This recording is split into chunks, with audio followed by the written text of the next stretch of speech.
All right, Friday main event coming at you on Thursday night, Lee. Second time we've done that. Hopefully this works out as well as it did last time. I think so. Let me go ahead. I'm going to hit right at it right here, Lee. I'm sorry about this crappy music. They've been hitting me with it. YouTube has been hitting me with these copyright infringements. I had Owner of a Lonely Heart as our intro for the last, 4 or 5 weeks. They actually banned my show last week. You remember that? Yeah. We were in Greenville. We get back to the hotel room. Lee and I were like, well, heck, let's check out the show, see how it went. We couldn't even pull it up. YouTube, we had a couple of AC/DC songs. We had YouTube. We had Survivor, and I guess we must have maxed out the copyright infringements last week. So they blocked our show. I had to go in and delete all the music off our show last week. So I went to the YouTube. YouTube has got a section where you can get free music and put that on your videos. And that was the best I could come up with, folks. But it wasn't that bad, but it makes me mad. Really, Lee, I'm playing a 30-second clip of a freaking song. Buddy, listen, and to all our fans in Belgium, they ain't been able to watch us all year. They haven't. We've been banned in Belgium all season. And I do not get that. The funny part about it, we don't even get to the lyrics of the song. No. We get 30-second clip of the song. What are we? The best night we've had. How'd you like to have that job? Sit around and watch everybody's videos and say, I couldn't be a jerk. Play that. I couldn't be a jerk like that. All right, Lee, we're here to talk about football. I'm off on a wild tangent here to start the show, but I want to let you guys know, Owner of the Lonely Heart, we love the song, but YouTube didn't want us to play it, so that's what happened with that. Lee, we got a lot of big games. Yeah. We got more games on Thursday than what we expected when we we did. Yeah, we started setting this up. We started talking about games. So some of the games we're going to talk about during the show are actually going on tonight. They got moved to tonight because of weather, and then a lot of the games we'll be talking about happen tomorrow. And so, matter of fact, after we're going to do we're kind of flipping the show this week. We're going to talk big games here the first hour, and the main reason we're going to do that, Lee, is because some of the coaches may still be in practice. Right. So at Cascade, we used to do our team meals on Thursday night. I don't know if maybe a lot of schools. Well, we got lucky too that none of the coaches we had lined up decided to play tonight. Got their games moved. Yeah, I checked it out. That's why I was afraid that was going to happen. We got fortunate. I think we got confirmation. As a matter of fact, I texted Gary Rankin about a half hour ago. Said, Coach Rankin, just a reminder, hour and a half, we'll be giving you a call. He texts back, cool. That's you, ain't it, Lee? I was like, who uses that anymore? Cool. I do every time you text. Hey, Gary Rankin, he's earned the right. He can use that. That's right. So it was. But we got confirmation, I think, from all the coaches. So we should be good.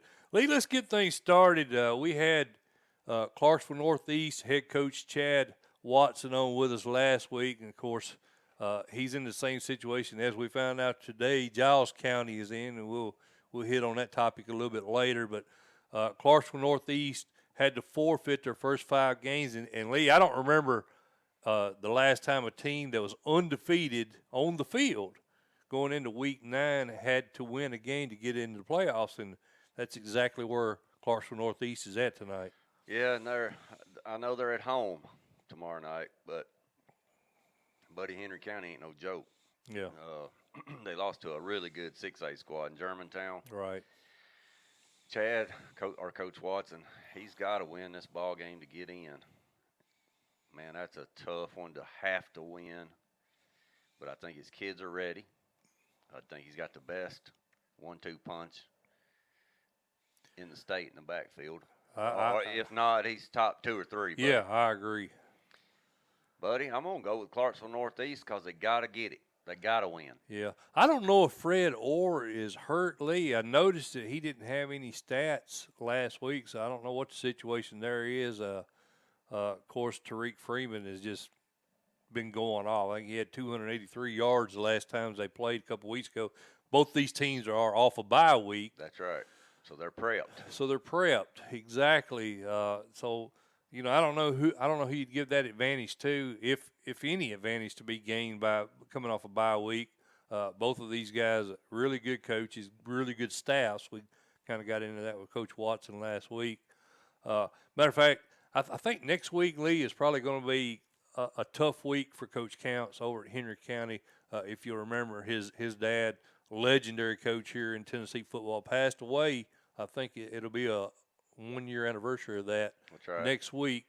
So, I really think Henry County last year, that was a real tough postseason for him because of that. I mean, they were really tight, really tight. Oh, yeah.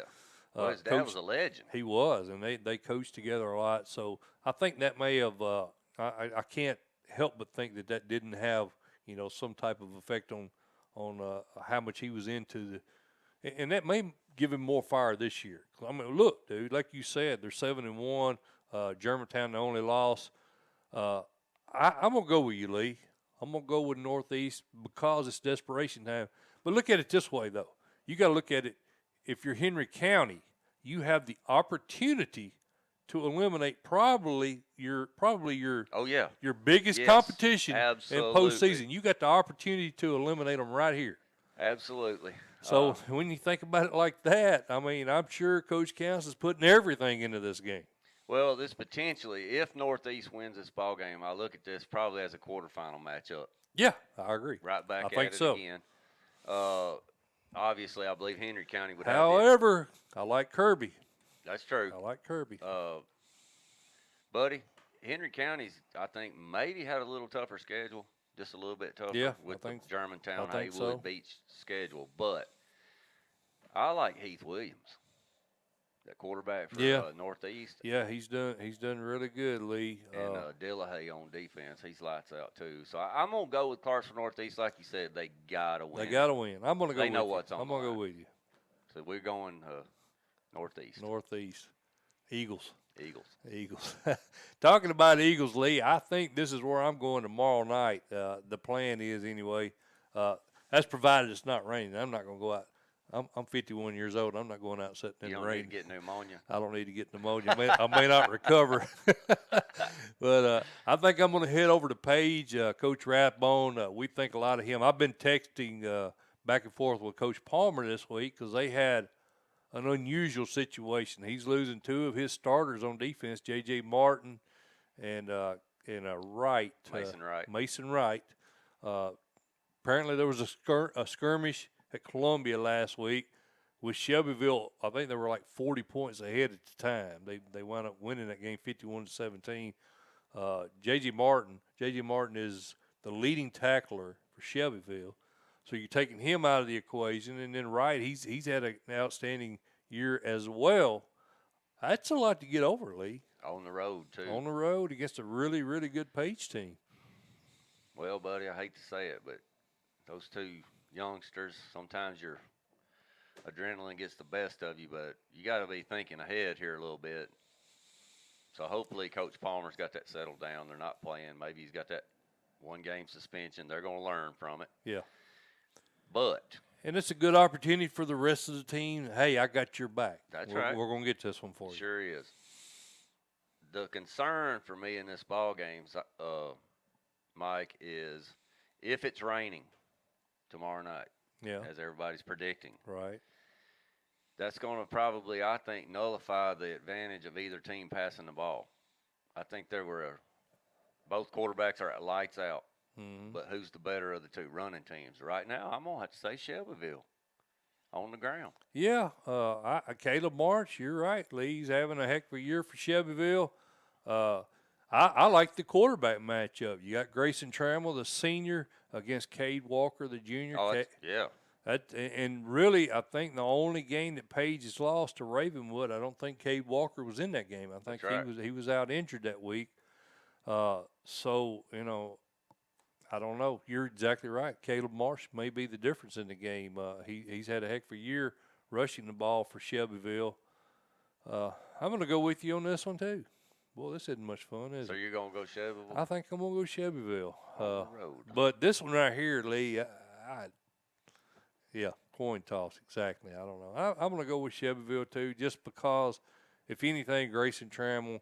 And if you look at common opponents, they're common opponents, Lincoln County, Summit, White County. I think Shelbyville did a little bit better in each one of those games. Yes. So, yeah, let's go Shelbyville, but I'm a little hesitant. I'm not real sure about that one. I'd like to go see it too. That's be, if it's not raining, that'd be two good quarterbacks winging it around. I'll text you, brother. Check me out on Tennessee Sports. I'll be updating that. I think I'm going to get on with Dennis Weaver tomorrow night after the game. Okay. Talk to Weave, so I'll be on Friday Night Thunder talking to Weave about this game. I may, if everything goes, if this game is not in question, I may try to roll over to one of the games in that area and maybe catch a second game tomorrow night. A little bonus coverage. There you go. We'll see how it goes. Hendersonville and Rossview is another big game, Lee. Hendersonville 3-0 in the region, 6-2 overall. Rossview 2-1 in the region. They've got wins over Station Camp, Wilson Central, Dixon County. They did have that one loss to Mount Juliet in region play. Hendersonville, they play Mount Juliet next week. I'm really looking forward to that game. Mm-hmm. Which way are you leaning in this one? Right now, I'm going to have to go with Hendersonville. I just think they're too tough. They're playing well. They lost to, Blackman and Franklin. I think that's right. Yeah. Blackman, that's a whole different world. Right. The Franklin game, I was a bit surprised. Well, they're playing better. But, like you said, they had their back against the wall. Mm-hmm. They had to do some stuff. But I think Hendersonville may be a little too much for them. Yeah, I agree. James Beasley's done a really good job there taking over Bruce Hatfield this year. He's got his team 6-2, like we mentioned. They win this and they go 7-2 heading into that Mount Juliet game. I think that's going to be a really, really good ball. That might be one we need to look at maybe going to next week, Lee.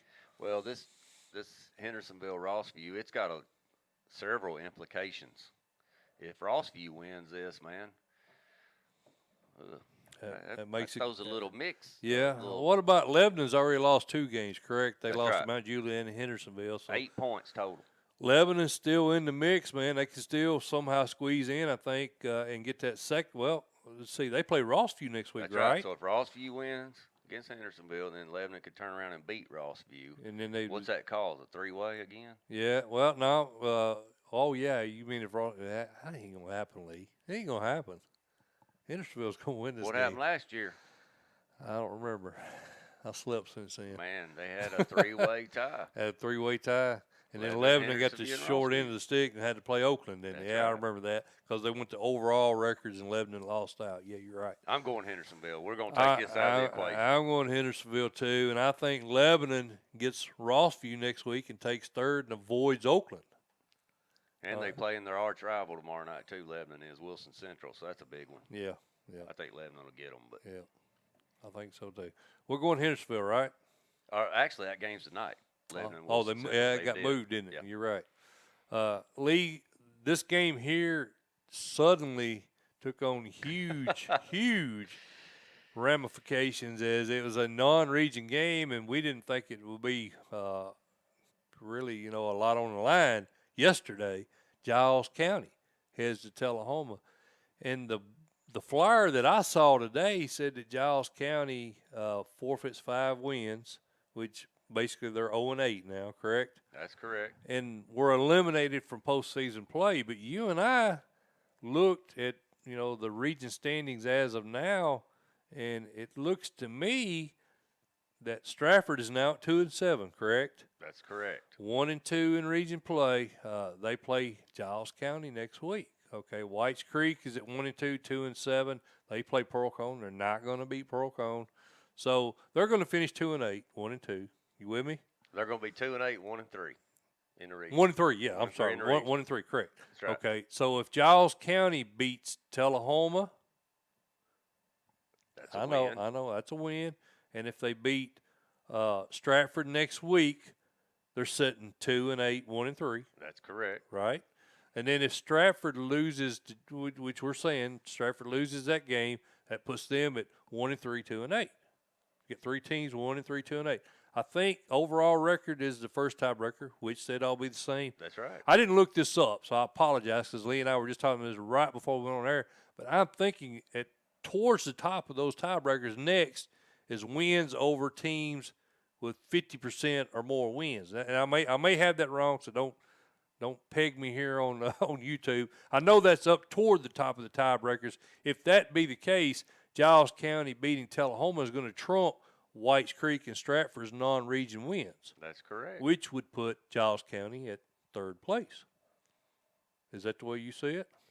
Unless I'm missing something, that they just got barred from the playoffs or something. But no, the scenario we just laid out is a very good possibility if they beat Tullahoma. Yeah, it all hinges on that, because if they don't beat Tullahoma, they go in. Even if they beat Stratford, they go in at 1-3. That's right. 1-10, which knocks them out of the first tiebreaker. That's so correct. they would lose. They're done. So I think a win over Tullahoma and a win over Stratford gets them in, and then Stratford beating Whites Creek would put them in the 4th seed. That's correct. Okay, all right, we'll get that out of the way. Hopefully we're right about that, because I'm not real sure, but I think that's correct. I don't think they're mathematically eliminated yet. They were very, very fortunate to be in a 5-team region. That's the only way this worked out for them. So now let's get back to the game, Lee. Tullahoma John Olin squad, 49-42 winner in this game last year. Looking at common opponents, Giles County lost to Franklin County. Tullahoma beat Franklin County. I like Tullahoma at home big to win here. Well, all that stuff we just discussed ain't going to matter after tomorrow night. I'll take it you like the Wildcats as well. Tullahoma, I hate to say this, in my opinion, is going to boat race Giles. Well, I'm not going to say boat race. I'm not going to go that far just because of the history between the programs. I think it'll be a game, but I like Tullahoma. Bryson Corn is a stud, and I think Ben Fulton's done a really good job at quarterback, even though his dad, Tom, said he needs to tighten up a little bit. Yeah. I think he's a little hard on him. I think Ben's done a good job. The reason I say boat race, Mike, is that's a lot to deal with the day before ball game. Yeah, that's true. That's a good point. And, man, I tell you, how many teams does this make?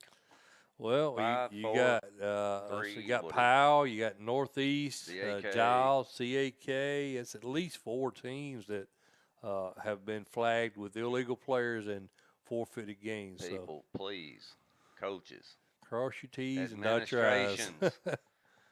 You're putting these kids in a bad spot. Yeah, no doubt. That is just, I've already talked about it. Yeah. It just makes me so mad. Yeah, me too. You know, We're going Tullahoma. I'm going Tullahoma. Tullahoma, I like them. Lewis County is at Columbia Academy. We'll talk to Coach Lansdell a little bit later on tonight. Both of these teams have wins over third place Eagleville. Very different games. I think Lewis County was like a 47-44 game, something like that. Of course, Columbia Academy beats Eagleville 21-7 last week.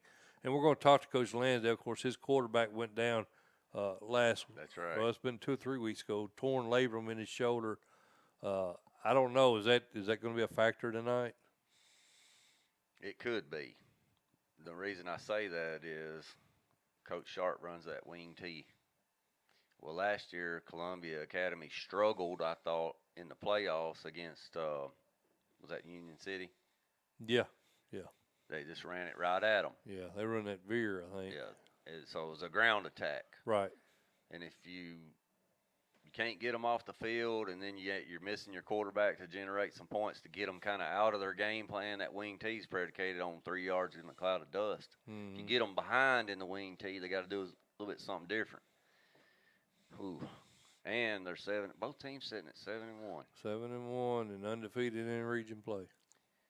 I'm going with Columbia Academy at home, but I tell you what, I think this is going to be close. I think so too. I think it was 35-17 last year. I think this game is closer than that. I really like Trey Davidson, Columbia Academy's tailback. Davis Cofer is running behind center now. He's taking over the quarterback duties. He's a pretty good sized kid as well. He is. So I like Columbia Academy, and like you said, Lee, they've had they've played at least 1, maybe 2 games now with Cofer at quarterback. So I'm sure the rest of the offense has adjusted to that change. So you think this could be who has the ball last? It could be. I actually like Columbia Academy by about 10. Okay. But who knows? What do I know? I'm just the fourth person in the Coach T Big Ones out of like 200 people. So what I know, what I know. Oh Lord. Toot that horn. There That's you right. go. Huntland and Cornersville lead to eat as my buddy Bob Robertson. Naked Bob. Naked. don't start that. He's gonna kill me. Of course, we're talking about we had Bob Robertson on with us a couple weeks ago, and Lee and I had the untimely call. Oh, that was hilarious. He just got out of the shower, and Lee and I were like, Coach Robertson, you good to go? Yep, just got out of the shower. Coach, go ahead and dry off. Get your clothes on. We'll wait on you. Oh, just going to drip dry. I'm ready to roll. I just, that interview went in a whole different direction at that point in time. We love Coach Robertson. Oh, yeah. He's a good dude. Gerard Randolph Lee, we'll have him on later tonight. We talked about that in our Facebook Live earlier. 7 straight shutout wins. I can't even comprehend that. I mean, and he's played some pretty good teams. You know, he knocked Eagleville, Forest, Moore County, Mount Pleasant. I mean, all shutouts over some pretty good competition, especially Mount Pleasant. I think that's the only loss they've got, Lee. Buddy, I don't see how you can go against them. I don't either. I like Cameron Reed, you know, down at Huntland. And Yeah. I think he'll get some. He'll get his numbers tonight. But, Right. man, Cornersville for a 1A squad, buddy, they have got a ton of talent. And Woodard and Cameron Whitaker, they lead the charge for that team. As they go, so goes the Bulldogs. And, you know, like I said, we'll talk to Coach Randolph later on in the show, but I like Cornersville, man. I think Cornersville's going to – and I didn't really think they had the tools necessary to play with Eric Swenson's Huntington squad, but Wayne County actually put some points up on Huntington. So yes. I'm kind of got some question marks. I still think they're a darn good team. I mean, they beat Waverly. Yeah. So I think that Cornersville, and I'm going to go ahead and say it, Huntington-Cornersville quarterfinal game, I think it's going to happen. I think do you? so. Yeah, I do. I think that's going to be one. We're going to that game. Some way, somehow, we're going to that game. I think that'll be at Huntington, which that's cool because I've been wanting to go to that field anyway. But I'm going to make that game. Lincoln County. Oh, we're going to Cornersville, right? Yeah. Does Huntland score? Do they break the shutout streak? Maybe if Cameron can get out on the edge and get a long run or something, but I don't see them putting a whole lot of points on the board if they put any. Right. Cornersville defense is just lights out. Lights out, baby. All right, Huntland loses. Cornersville wins. Lincoln County at Franklin County. This is a good battle. These two teams have been competitors for years and years and years. The Falcons, led by Tim Johnson, Lee Teat, they're at 3-5, 2-2 in region play. Ironically, Franklin County also 2-2 in region play. This could potentially be a good game here. I think so. It's at Franklin County, so I like that for Coach Matt. Yeah. And I'm reading over your notes this week talking about last year was a bit of a letdown. I think an upset. Lincoln County beat Franklin County in this ball game, and right. Coach Mack didn't think they hadn't recovered from the Columbia loss. Yeah. Columbia. They beat Columbia this year. Right. So take that out of the picture. But does Nayland Jeans going against the school he transferred from? That'll be interesting, won't it? That's a good storyline. Yeah, I bet the Lincoln County Falcons players they might be doing a little head hunting. Well, Shelbyville and Page, the game I'll be at tomorrow night, Lee, both still undefeated. I think they've locked up the top 2 region spots. Summit also has 2 losses along with these 2 teams here, but they hold a head-to-head win over Franklin County. That's a game you and I went to, if you remember. We were at that game. So Franklin County, the fact that they've already lost Summit, they are at 2-2. A loss here, Lee, I think pretty much knocks them out. I think so. So they got to get it done, and I think they will. Yeah. I think they will. But I'll tell you what, man, I've been on him all year. I like Coach Johnson. I'm anxious to see what they do coming up. He got a lot of juniors. Yeah.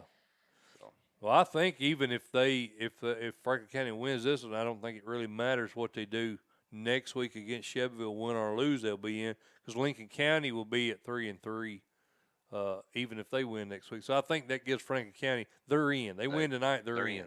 That's the way I see it falling out. That's correct. So we're going Franklin County. Franklin County Rebels. I agree, but I think it's going to be a good game. This might be, if you're over in Winchester, this might be a good one to go take in. I think it'll be a really tight ball game. I think it's close. You agree? Yeah. You don't agree? No, you don't agree. Yeah, I do. I do agree. Yeah. We got the legend Gary Rankin on with us tonight. His team plays Gatlinburg Pittman tomorrow night, Lee, and we had Coach Rang on with us last week. You and I, big Derek Rang fans. We love Coach Rang.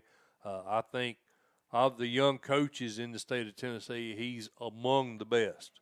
Had a big state title win 2 years ago with Dresser win at quarterback there at Dresden. That's correct. And he's got – I thought it would take, 2 or 3 years for the Highlanders to be competitive. They had a really good Austin East team down in the fourth quarter, Lee. They did lose that game 32-21. But they've beaten Cloudland, they've beaten Hampton, they've beaten Pigeon Forge, Scott County. They lost to Oneida. That was a little I didn't really expect that. It was early in the year. Right. They're playing good football right now. Any chance at all against Alcoa? No. Yeah. I was trying to build him up, man. Well, You just shut him down. No, let me tell you what I like about Coach Rang. If you were a young coach and you had the opportunity to go take the head coaching job, would you ever want to get in Region 2, 3A?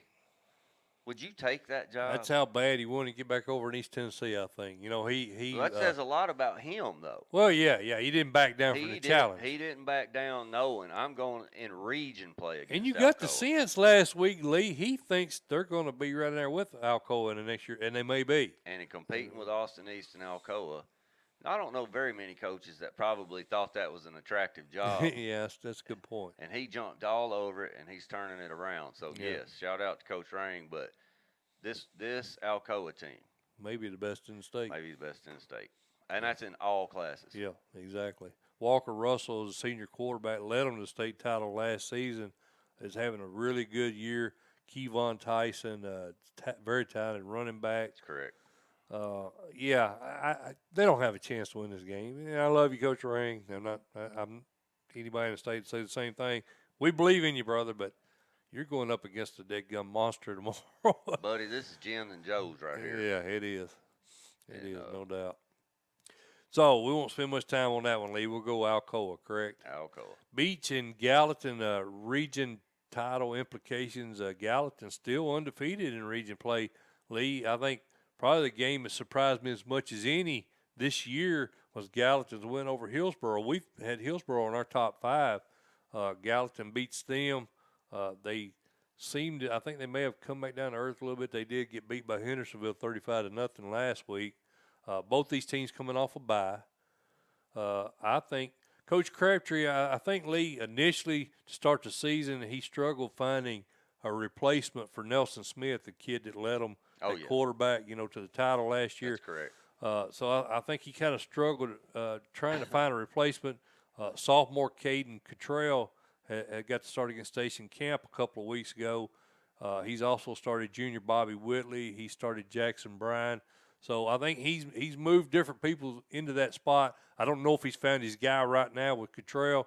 We'll see tomorrow night how that plays out. Oh, actually, I think they moved that game. Tonight. It's one of the games they moved. So we'll see correct. how that plays out tonight.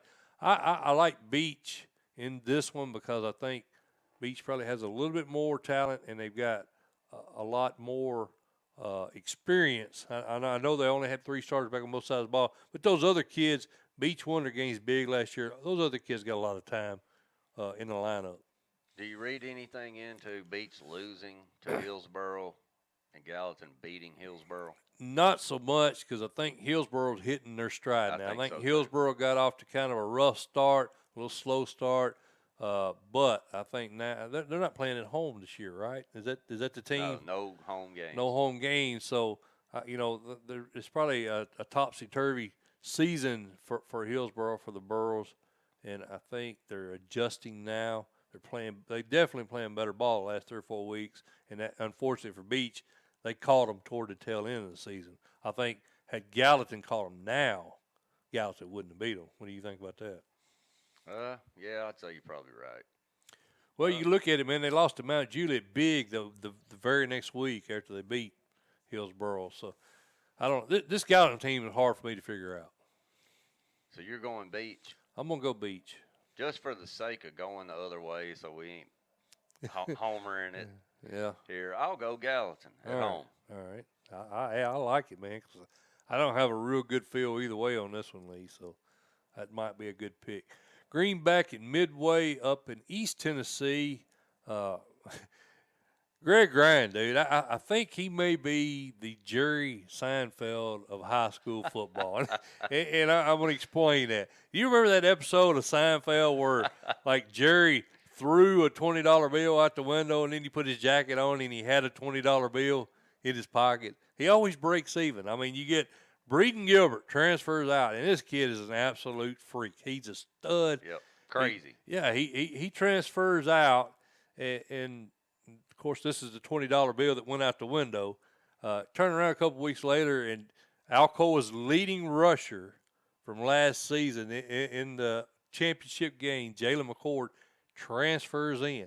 And body styles, Lee, I mean, they're mirror images. So how does that happen? They were already heavy favorites to win 1A state title, and you throw McCord in to fill in that gap vacated by Gilbert. Anybody going to beat Greenback? I don't see it happening, and the reason I say that, of course, I've mentioned Bryce Hanley a bunch this year. I love the guy. Yeah. A great quarterback. But I tell you what, with that transfer coming in over from Alcoa, and they also got a kid in, Trace Brown, which a lot of people are not talking about. But Trace is a different style back than we saw him, didn't we? But he's a big kid, he man. Is. He's over 220. Yep. So you got two tailbacks on a single A squad that can just pound the rock. So you got to pick your poison. Do you play the run and then let Bryce Hanley pick you apart throwing? 1,900 yards, 24 TDs versus 2 interceptions. Crazy good. So right now, of course, we had them at 1 in the preseason, and I'm going to stay with them right now. Absolutely. Me too. I don't see Midway even making this a close ball game. I don't either. That's a tough region, Lee, and we're going to talk about some more teams in that region. You got Oliver Springs, you got Coalfield, Midway as the 4th. I feel they'll fall to the 4th seed. They've already lost to Coalfield. They lose here, then makes that 3-2 in the region. Yeah, it pretty much puts them down at the 3 seed. That's correct. They're not going to beat Greenback. I mean, I don't want to try to sugarcoat it. They're not going to beat Greenback. So Midway is the 4th seed in Region 2, may be as good as some of the 1 seeds in other regions. Oh, I know. That's one of those regions. Yeah. So we like Greenback, correct? I do. I like Greenback Jerry as well. Seinfeld, Greg Ryan. Lee, let's take a quick break here at this point. We're about halfway through the games we were going to discuss. We'll take a break. I'm Mike Mulder. He's Lee Teat. Give us a quick 3 minutes, and we'll be back after this. Mike Mulder, Friday Main Event. We appreciate all you guys tuning in for a special edition, Thursday edition of the Friday Main Event. Lee and I did that a couple of weeks ago, and it turned out really well. We had probably more viewers than we've had all year, so this may be our weekly thing now. We're going to kind of play it out, see how it works out. But anyway, we're going to flip things around tonight, as I'm sure you guys have already figured out. We're going to talk big games from 6 to 7 o'clock. The reason for that is some coaches are finishing up practice. And I think team meals, some teams have their team meals on Thursday before the Friday game. So we'll begin coaches' interviews at 7 o'clock. We started out with a good one. We got Gary Rankin, the all-time winningest coach in Tennessee high school football. He's now at 4-18. I think he has 13 state titles. Second segment, we'll have Gerard Randolph, head coach at Cornersville. Of course, he had his Bulldogs in the title game last year. 7 consecutive shutout games leading into tomorrow night's match with Huntland. We'll talk to Coach Randolph. Third segment, we got Matt Williams, a good friend of mine, Smyrna's head coach. His Bulldogs right in the thick of things in 6A. I think his team, they're pretty much sealed into second place. Cane Ridge I think, has already iced that region, but we'll talk to him. Fourth segment, we head over to Columbia. We got Coach Charlie Lansdell, head coach of Columbia Academy. 3 Bulldog coaches, oddly. I did not plan that. It just worked out that way. We'll have Charlie Lansdell on fourth segment. If you're watching this, you may or may not be aware, Friday Main Event also has a Facebook page. You can go to Facebook, search Friday Main Event, find our Facebook page. We'd appreciate you guys liking that page, and the reason why I say that, there's a possibility we go to Facebook Live next season instead of YouTube. We're still kicking that around, so I want you guys to go ahead and like that Friday Main Event Facebook page so you get, anytime we go live, you get notifications. We appreciate you doing that. For now, we need you to subscribe to the YouTube channel, and as always, we appreciate Coach T, Jim Thompson at CoachT.com, and our main sponsor. Those guys have been with us all year.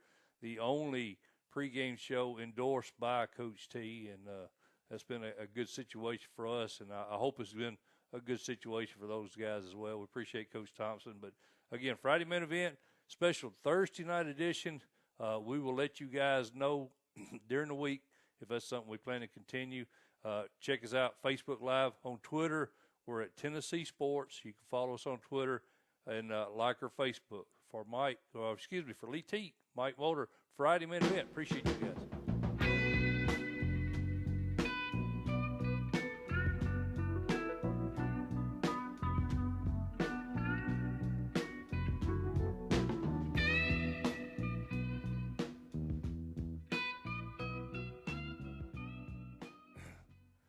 All right, Lee, we're back here on the Friday Main Event. Had to kind of clear my throat, get a little drink. I'm good to go now. You ready to roll? Ready to go.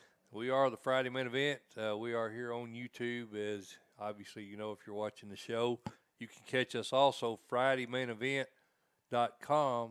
That's our website. You can go there. There's always a link on the homepage to reach Lee and I. Another option, you can go to CoachT.com, our main sponsor, as you just saw in the commercial. Go to the scoreboard tab. There'll be a link to our show on the scoreboard tab each week, and we appreciate Coach T sponsoring us.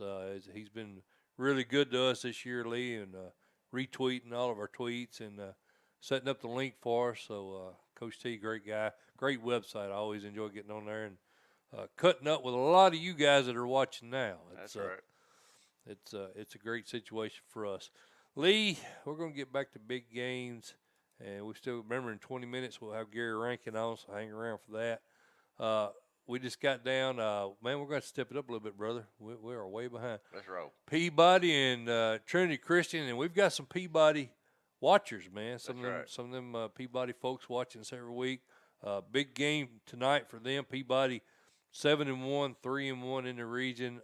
Trinity 5-3 overall, 4-1 in the region. This is a big game, Lee. You got any take on this one, my friend? It's a little interesting because I think Trinity Christian beat Gibson County, correct? They did. And Peabody lost to Gibson County. That's correct. So that kind of throws a little cog in the wheel there. Yeah, it does. I tell you what, buddy, I like Peabody tonight. I think they probably got a little bit too much.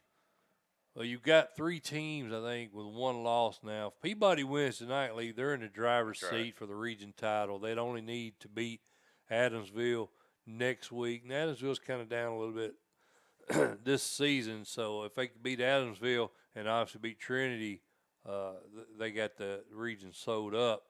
Now, if Trinity wins this game, that puts Union City in the driver's seat. The one game all year that's kind of had me scratching my head in this region is that Gibson County loss. And I'm not saying Gibson County's a bad team. I'm just saying, we had Peabody as a serious contender to go to Cookeville, and we still do. Oh, yeah. I still believe in the Golden Tide. I think they got a heck of a ball team. I watched some highlight film on them this week, Lee, and that Jarrell Dixon, the running back at Peabody, had a 62-yard run against McKenzie. And man, I tell you, dude, when he broke through that first line and got to that secondary, he was gone. I mean, you could see the separation as it happened. So breakaway speed. He does, man. They got a lot of good athletes. Of course, Cooper Vargas, the quarterback, he's leading the way for them again this year. A lot of talent for the Golden Tide. Yeah, I'm going to go with Golden Tide on the road. Well, you've been on them all year. You were on them even more so than I was. I think, matter of fact, you picked them to beat Union City. I went the other way, correct? That's right. So, yeah, I like the Golden Tide, and I appreciate the Peabody folks tuning in every week. My buddy on Coach Steve kind of give me a hard time there in that preseason show because, quite frankly, you and I didn't know as much about Peabody as we should, but we're trying to learn. We're trying. I think one of the guys said Shane Jacobs has kind of been on a media. How do you put? I can't remember how he put it now. He's staying away from media. Like I tried to find him on Twitter, tried to find him on Facebook, couldn't find him. Hiatus, I think maybe that's what he said. But anyway, I want to get Coach Jacobs on the show with us. So if for some weird chance that you're watching the show, Coach, shoot me an email, man. We'd love to get you on with us. Lee and I think you got a heck of a ball team. Heck yeah. We'd like to have you on the show. So. I think it's a high-scoring game too. I think it is too, Lee. A lot of two really good offenses, and so we're going Golden Tide. I'm going to go to Tide, Lee, and I'm going to go a step further. I think it's probably a 14 or more point game. How you like that? I like it. I like that pick. Peabody's got speed, man. That's what I like. They're solid, dude. I like the Golden Tide in this. Daniel Boone and Davy Crockett, Lee. This is referred to as the Musket Bowl. That's right. If you'll remember back to 2014, these two teams got in a big brawl at the end of the game. Both of them were cast out of the postseason play the following season. So these teams really, really don't like each other. And hats off to Hayden Chanley as he's survived that Greg Sensabaugh mess that happened last year. Gerald Sensabaugh. Yeah, all that. I think he's actually suing the school. Whatever, whatever.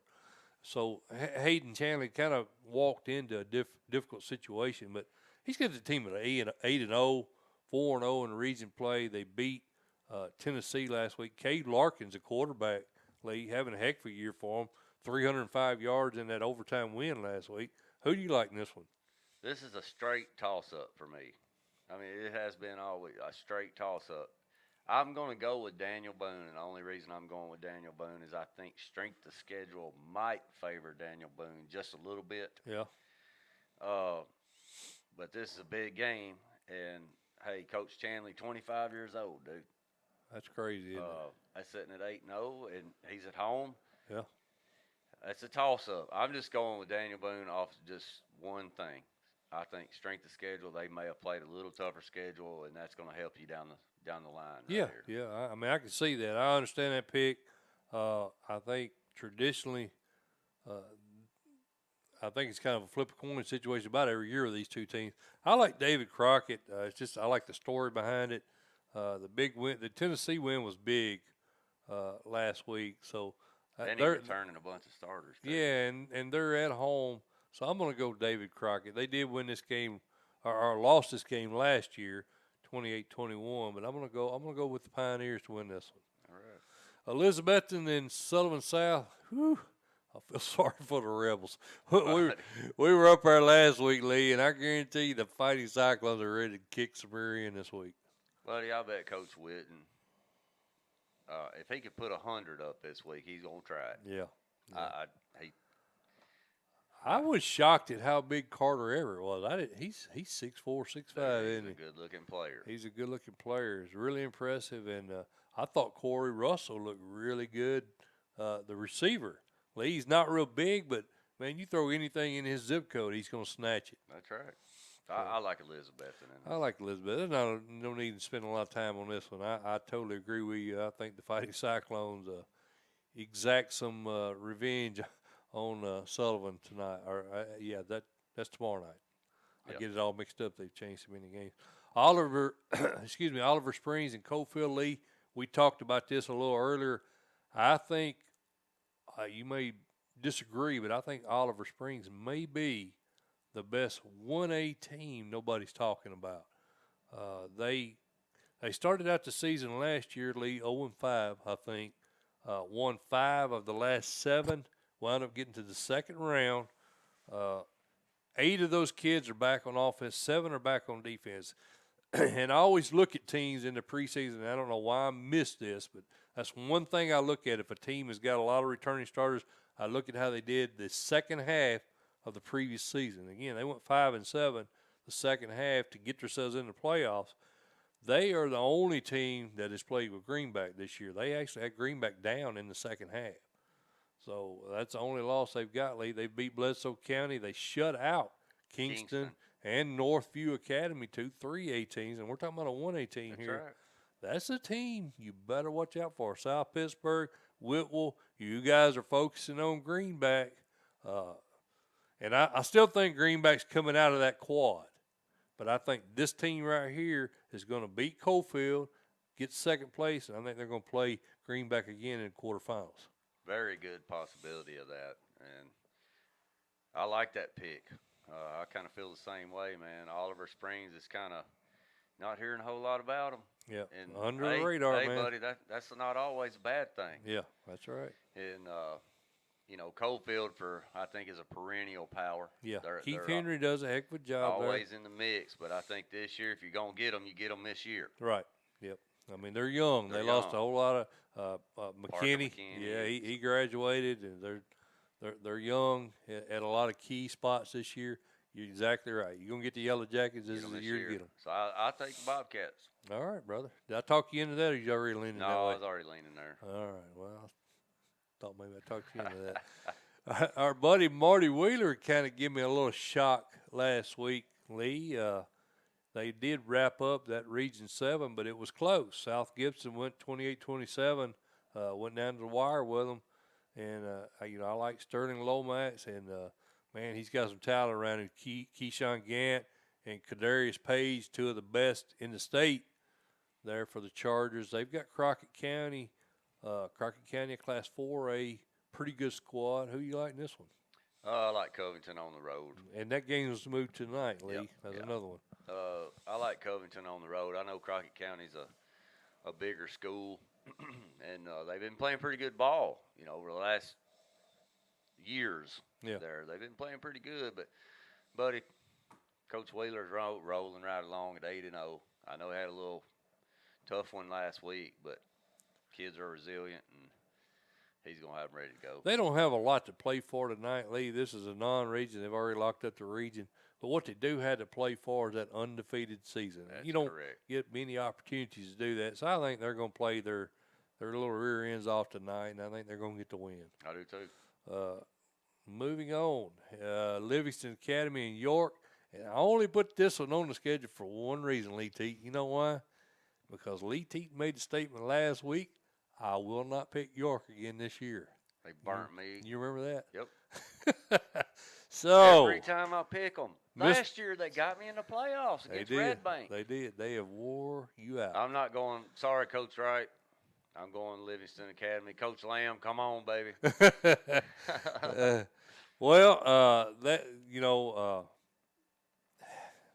don't know, Lee. I think I'm going to go with them. I'm going to stay with them. I'm going to ride them one more week. Bruce Lamb's team doesn't really have what I would call any quality wins for a 4A club. They beat Smith County, DeKalb County, Cumberland County.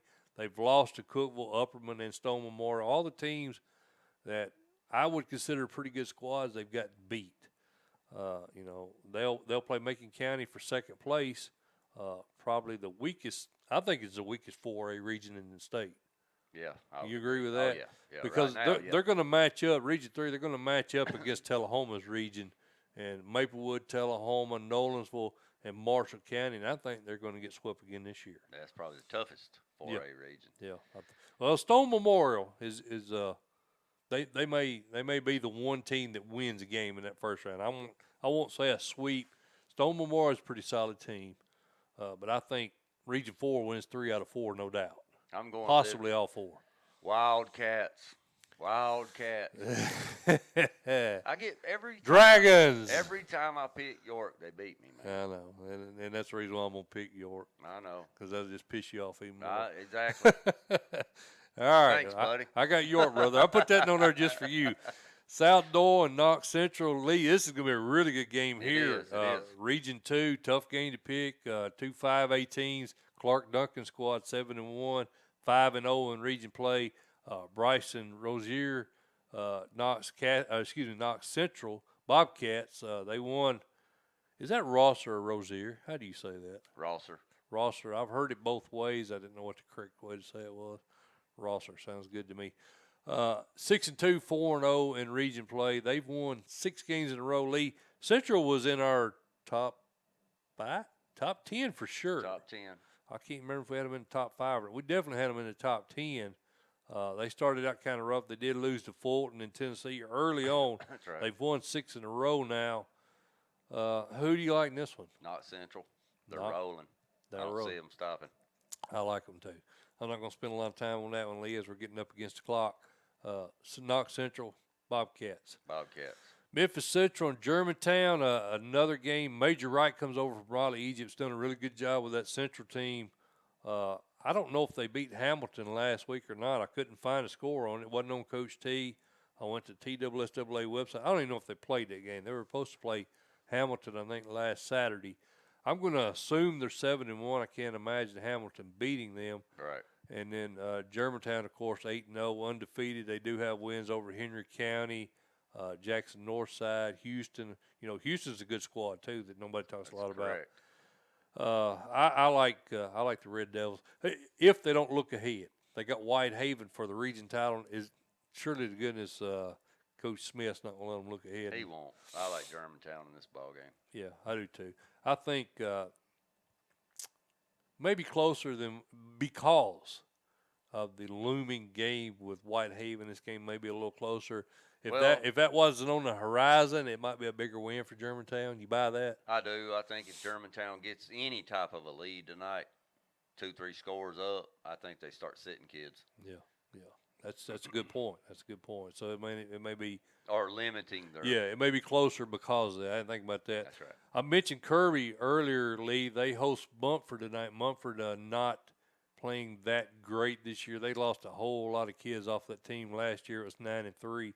They're 5-3, 3-2 in region play. The Cougars still in playoff contention. Face Kirby. Kirby's only loss was to Olive Branch, Mississippi. They're undefeated in the state of Tennessee. And what I like about them, Lee, and the reason why I say they're a sleeper, they got Jaden Johnson, who's committed to play for Louisville. So you got a senior quarterback playing for a major conference team. He's a real deal. He exactly. Is a real deal. And Chester Flowers, both these teams coming off a bye week. Kirby Cougars. Kirby going to make any noise in the playoffs? What do you think? Yes, they could. You think they could? They can. I'm anxious, man, that Henry County Northeast. And that's Region 7, so they'll be matched up with Region 8. Kirby's in Region 8. That's right.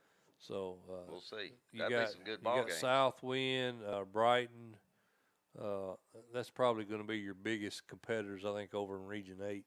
But I like Kirby to at least get to the second round, which at the second round if Clarksville Northeast doesn't get knocked out tomorrow night and they're in, then I tell you what, I didn't think about that though. If Clarksville Northeast gets in as the 4th seed, then what side of the are they on? They would be on the opposite side, I believe.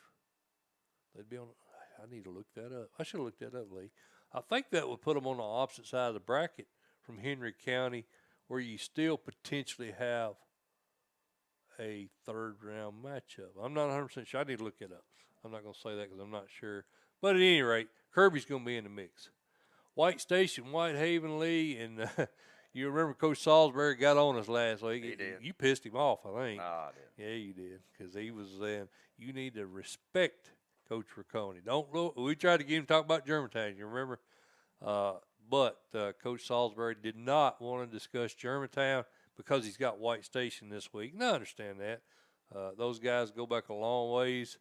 3-5, 0-1 in region play is White Station. This region is only 4 teams. Yes, they put all the games on the tail end of the schedule. Right. I think Whitehaven wins this one, and then that Germantown game next week is for the region title. I agree. You agree with that? Yes, sir. Wholeheartedly. Tigers. We might get them in, brother. We're close. Cookeville and Oakland, we've got next, and that game actually another game got moved up tonight over Murfreesboro. They're playing that game right now. And folks, after we do the coaches' interviews, Lee and I are going to give you a scoreboard update right after our interview with Coach Charlie Lansdell. We'll have a scoreboard update. We'll go over all the scores for tonight at 8 o'clock. So don't jump off with us. We'll give you that rundown of all the scores. Lee, Jimmy Maynard got any chance? Absolutely not. None whatsoever, huh? None. You ain't even going to try to make a case for him. I can't. It's too many, man. Oakland's just got too many Jims and Joes. Yeah, I agree. I don't know. Like I said, there's only a couple of teams in the state of Tennessee that can play with Oakland. Yeah. From a talent standpoint. Right. And this year, Coach Maynard does not have that. I think Woody Washington's having a big year on both sides of the ball for Oakland, and I think he's going to have a big game tonight. I guess at some point in time, if you're Oakland, you probably pull your starters in this one. This game, I think, is going to get ugly. Do you? I do. I think at the end of the first half, if he's up 3-4 scores at the end of the first half, you might not see the starters. Yeah, I think so too. 45-14, Cookeville lost to Blackman last week, and Oakland beat Siegel 62-13. So. Yeah, I don't think they scored on the starters. Yeah, they put 13 up on the seconds. Patriots, yeah, big.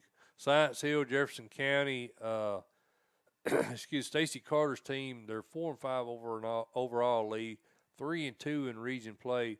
What you've got to look at with the Science Hill team and the 4-5 record is the fact that they've lost 2 games to Farragut and Dobbins Bennett by a combined 5 points.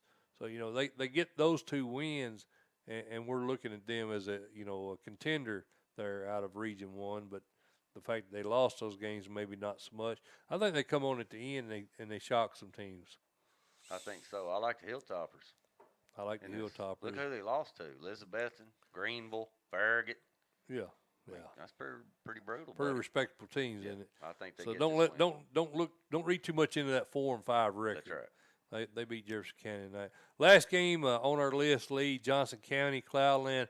I think Johnson County, Region 1, may be the most or the weakest Class 3A region. You remember last year, Johnson County went undefeated, 10-0, almost got knocked out by Northview Academy there in the first round as a 4th seed.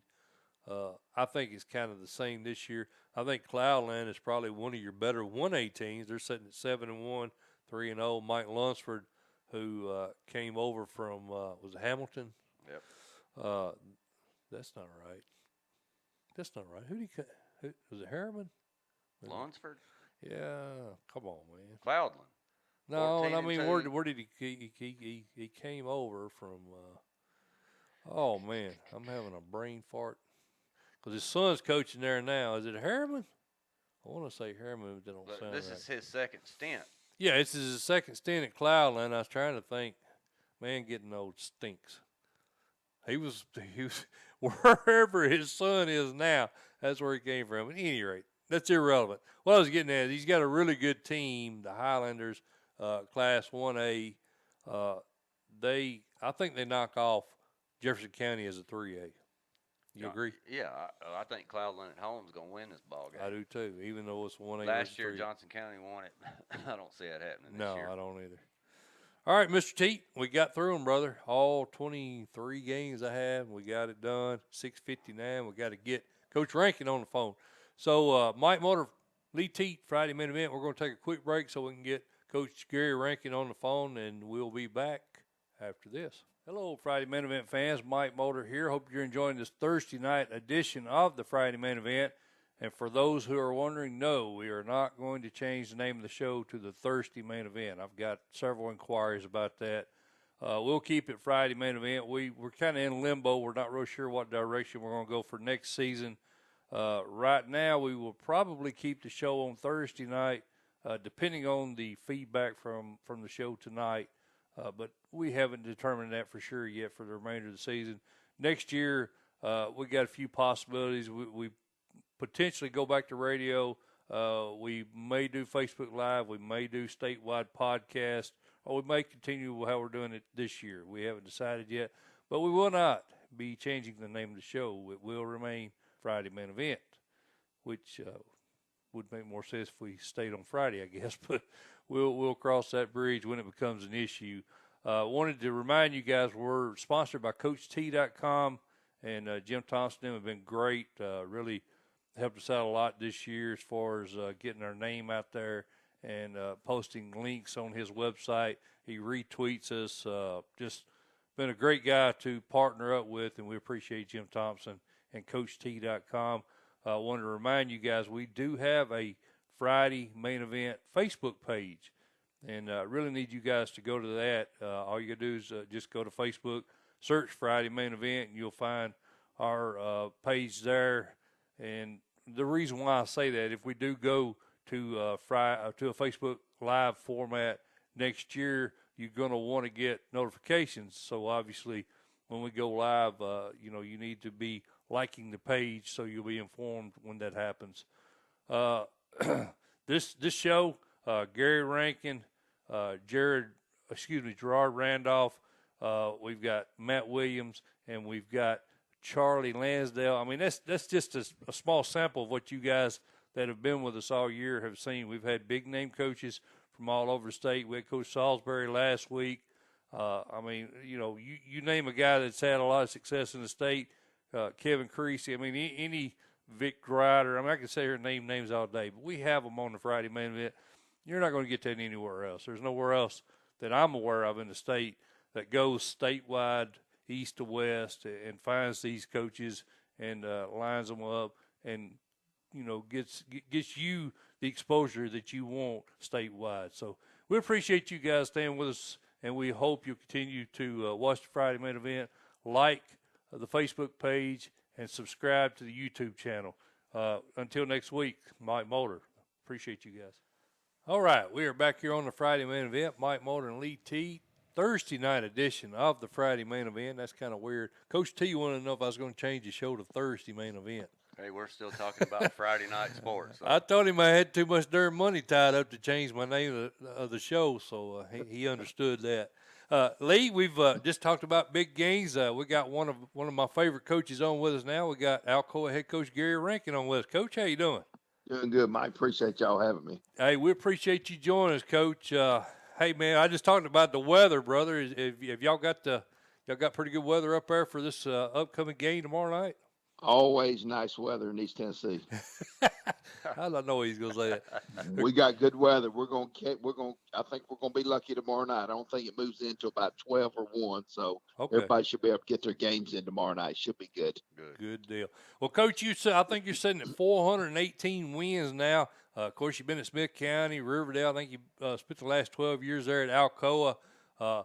You've seen your share of good football teams. I think this team you got over there today, this season, pretty darn good. I know that 2010 team was really good. How do you think this team stacks up against some previous teams you've had? Well, it's a good football team. We're really balanced on offense. I think that's probably the biggest difference. We're throwing the ball really well, and we've always been able to run the football pretty well. So it's a good football team. It's a little scary at times because some of our better skilled people are pretty young, and sometimes you don't know how they're going to react. But been good so far. We've been fortunate. We've been lucky. We've stayed away from injuries, and everybody's healthy and everybody's happy. It's been a real good year for us so far. Well, Coach, you guys have had some big wins this season. Obviously, none bigger than the 34-28 victory over your rival there, Maryville.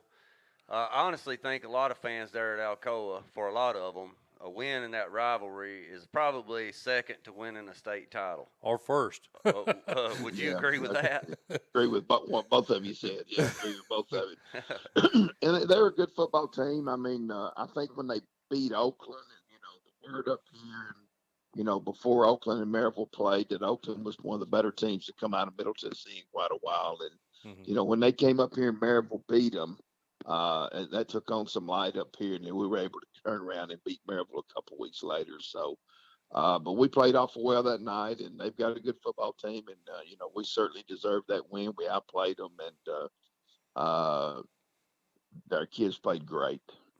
Well, you mentioned you passing game, Coach, and I think quarterback Walker Russell was a big reason for that win. I watched some highlight video of that game, and that fade pattern he threw to the back of the end zone, man, that was a thing of beauty. No, How much has he improved this he's a year? good player, and he's improved, but he was a good player last year. He started for us last year and led our team to the state championship, was an MVP in the state championship game. So, but he's improved. He's gotten bigger, stronger. He's just more experienced. He's making great decisions. He's a great kid. We don't run him a lot, even though he's a pretty good runner. And we'll run him some in big games, but the Maryville game, I think he threw for 3 touchdowns and just had a phenomenal night over there that night. Well, Coach, you guys are traveling to a 6-2 Gatlinburg Pittman team who I think had Austin East down in the fourth quarter a couple weeks ago. They did. And Austin East come back on them.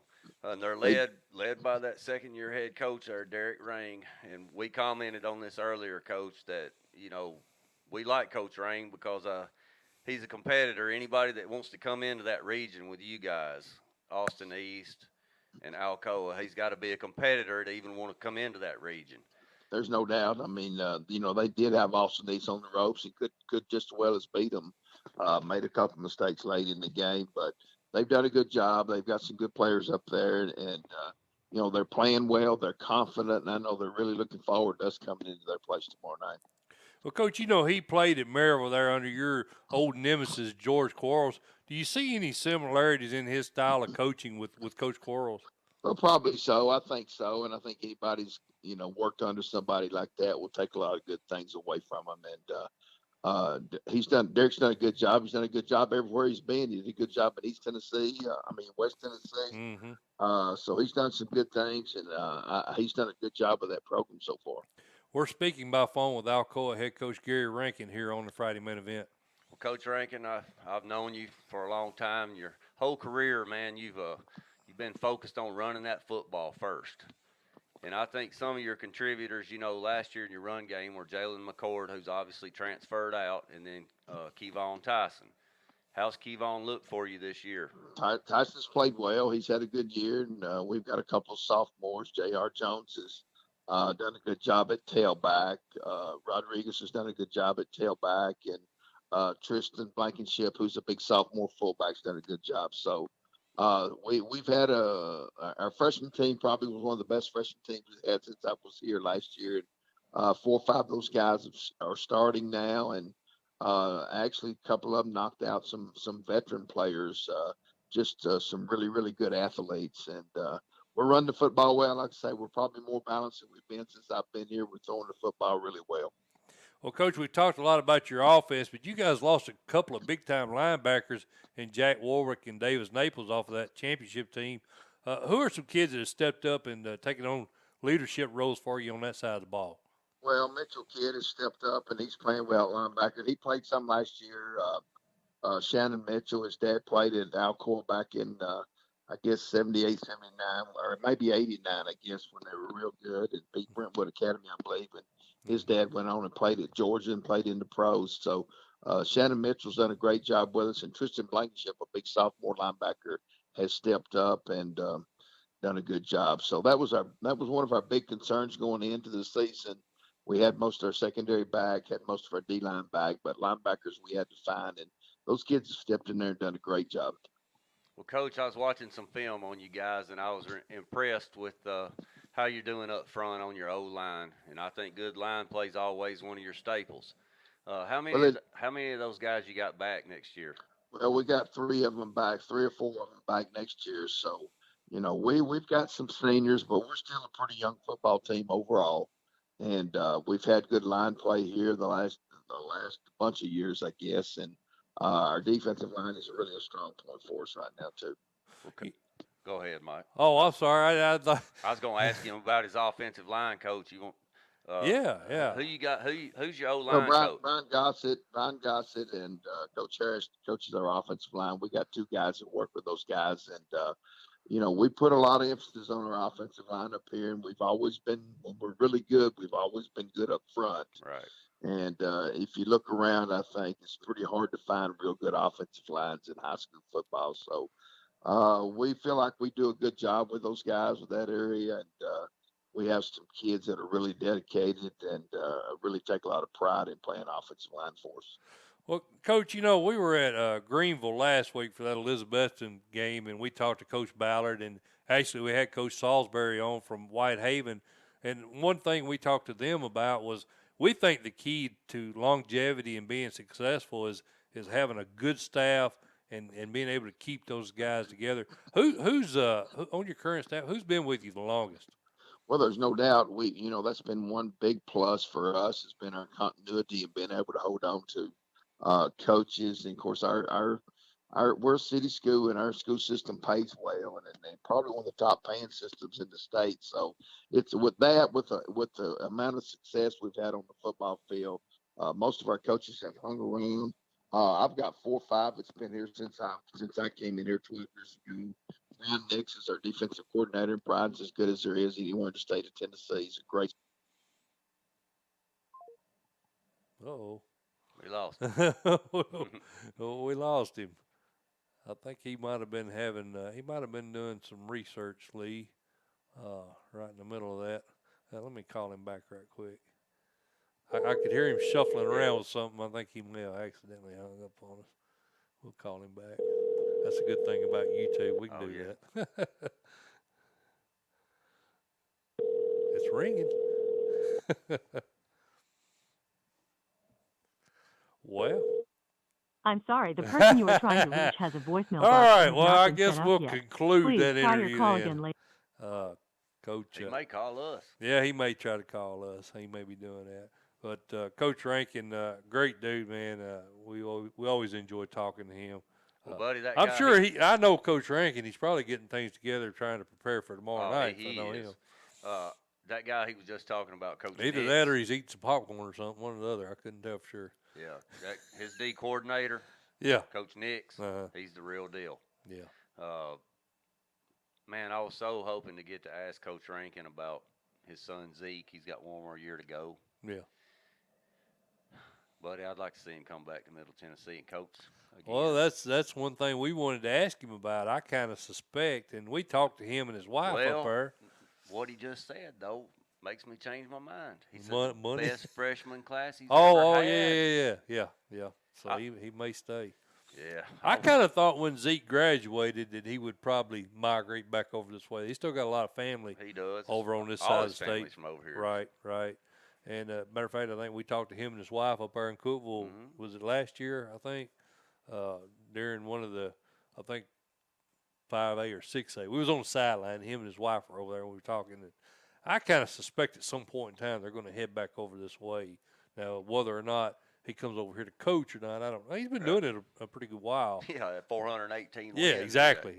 So I don't know that he comes over to Middle Tennessee to coach. He may decide to retire and then come back home. But that's something we were going to ask him about. But well, I thought, man, after Zeke retires, he might come back to Middle Tennessee. I was hoping that. Yeah. But after he just said, hey, man, I got a bunch of sophomores that beat out a bunch of seniors. He might want to stay around. I might stick around a little bit. Yeah. Well, Lee, let's go ahead and take a break right now, and we'll get Gerard Randolph on with us. Hopefully we won't have as bad of luck with the phone on that one. Mike Motor and Lee Teat, Friday main event. We'll be back after this. Mike Motor, Friday main event. We appreciate all you guys tuning in for a special edition, Thursday edition of the Friday main event. Lee and I did that a couple of weeks ago, and it turned out really well. We had probably more viewers than we've had all year, so this may be our weekly thing now. We're going to kind of play it out, see how it works out. But anyway, we're going to flip things around tonight, as I'm sure you guys have already figured out. We're going to talk big games from 6 to 7 o'clock. The reason for that is some coaches are finishing up practice, and I think team meals, some teams have their team meals on Thursday before the Friday game. So we'll begin coaches' interviews at 7 o'clock.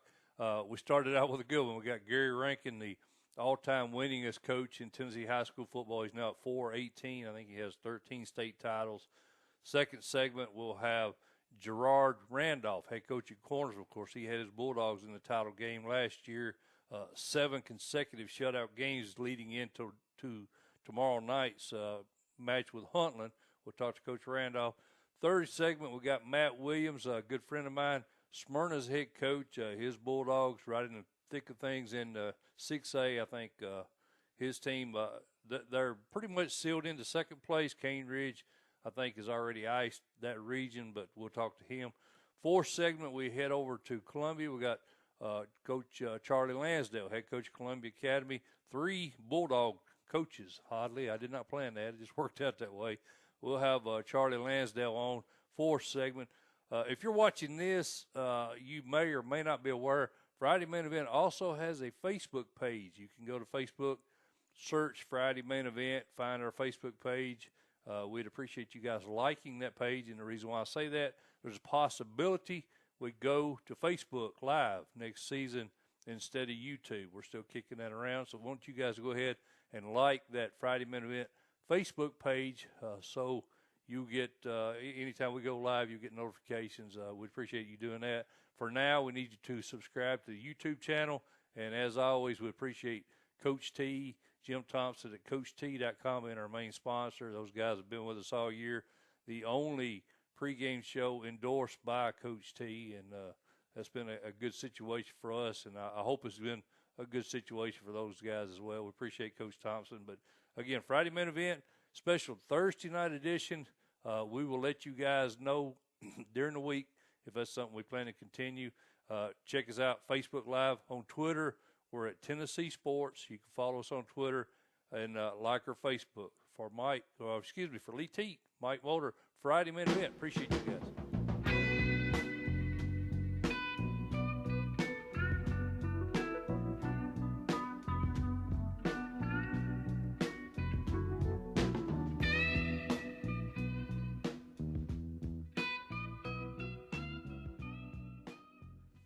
All right, Lee Teat, we are back. Coach Rankin tried to call us back during the break, but we already had the next coach on, so we wasn't.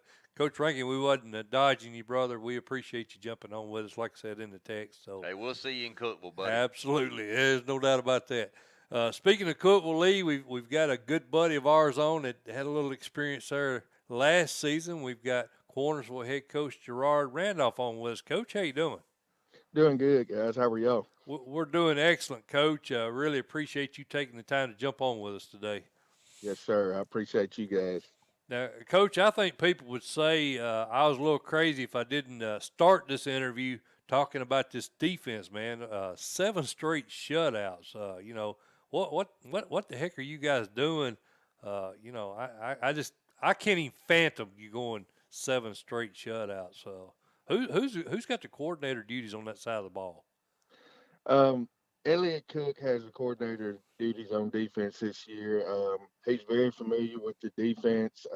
We actually coached together at Marshall County about 5 years ago, and we adopted the defense from a good friend of ours, Alex Melton, and he's very familiar with it. And I get that question a lot about, Coach, how are y'all doing it this year? And it's just a culmination of things. I think just experience. We start 9 seniors on defense, and it's just a system that we've had in for the last 4 years, and the guys have bought in, and Coach Cook does a great job of implementing our scheme, and the guys study it, and I think that's the biggest reason right there. The guys have bought in. Well, Coach, you just mentioned you had some previous coaching experience there at Marshall County, and I believe you played at Giles County and then later at MTSU. Yes, sir. Who do you credit as the biggest influence on you as a head coach? Oh, that's a good one. I tell you, I don't want to leave anybody off. I tell you, I first started coaching with Don Thomas at Marshall County, and he was great for me. Tom Chichetta was a huge impact on me in coaching. And yeah, I love him. He's a good dude. He's got some stories, hasn't he, Coach? He does. He does. Coach Ray Stocks, of course, he's been a staple in Cornersville football for a long time, and I've come across a lot of knowledgeable guys, and I'm one that I try to pay attention to detail and just soak in all I can, and it's just like I said, it's been a culmination of people, and I don't want to leave anybody out. Well, I could do a whole show on Tom Trichetta just listening to stories. He's got a bunch of them. Well, Coach, you coached boys basketball, I think, 3 years prior to taking this head football coach, and I was looking over some past interviews, and I saw in an interview back in 2015, you knew the class coming up from middle school was special when you took that job. Man, that turned out to be very true, didn't it, Coach? It made me look pretty smart. I Uh, tell you, I've went back and I've looked at that article, and these guys have made me look good over the last couple of years. But you're right, it's a very special group. I just did an interview with another newspaper, and I was telling them, a class like this doesn't come along every so often, mm, and they're special. And I think we've got 17 in that class, and they've been wow. playing together since youth football league, and that makes a big difference right there. We're speaking with Cornersville head coach Gerard Randolph here on the Friday Main Event. Well, Coach, we discussed your defense briefly, but we didn't do it on an individual level. We did it as a team. But who do you credit being the biggest leaders for you on that side of the ball? Well, like I say, see, we can go all through the lineup. C.J. Coble, 4-year starter. Trent Warren, both of those guys are my inside backers. Cameron Whitaker, Eli Woodard are they're my safeties. They do a tremendous job of running my alleys on defense. And Peyton Finch, a weak side defensive end. I could go on. These guys have really bought in, and they do a tremendous job of bringing it every Friday night, bringing it every day at practice. But it's just a handful of them. They're doing a great job.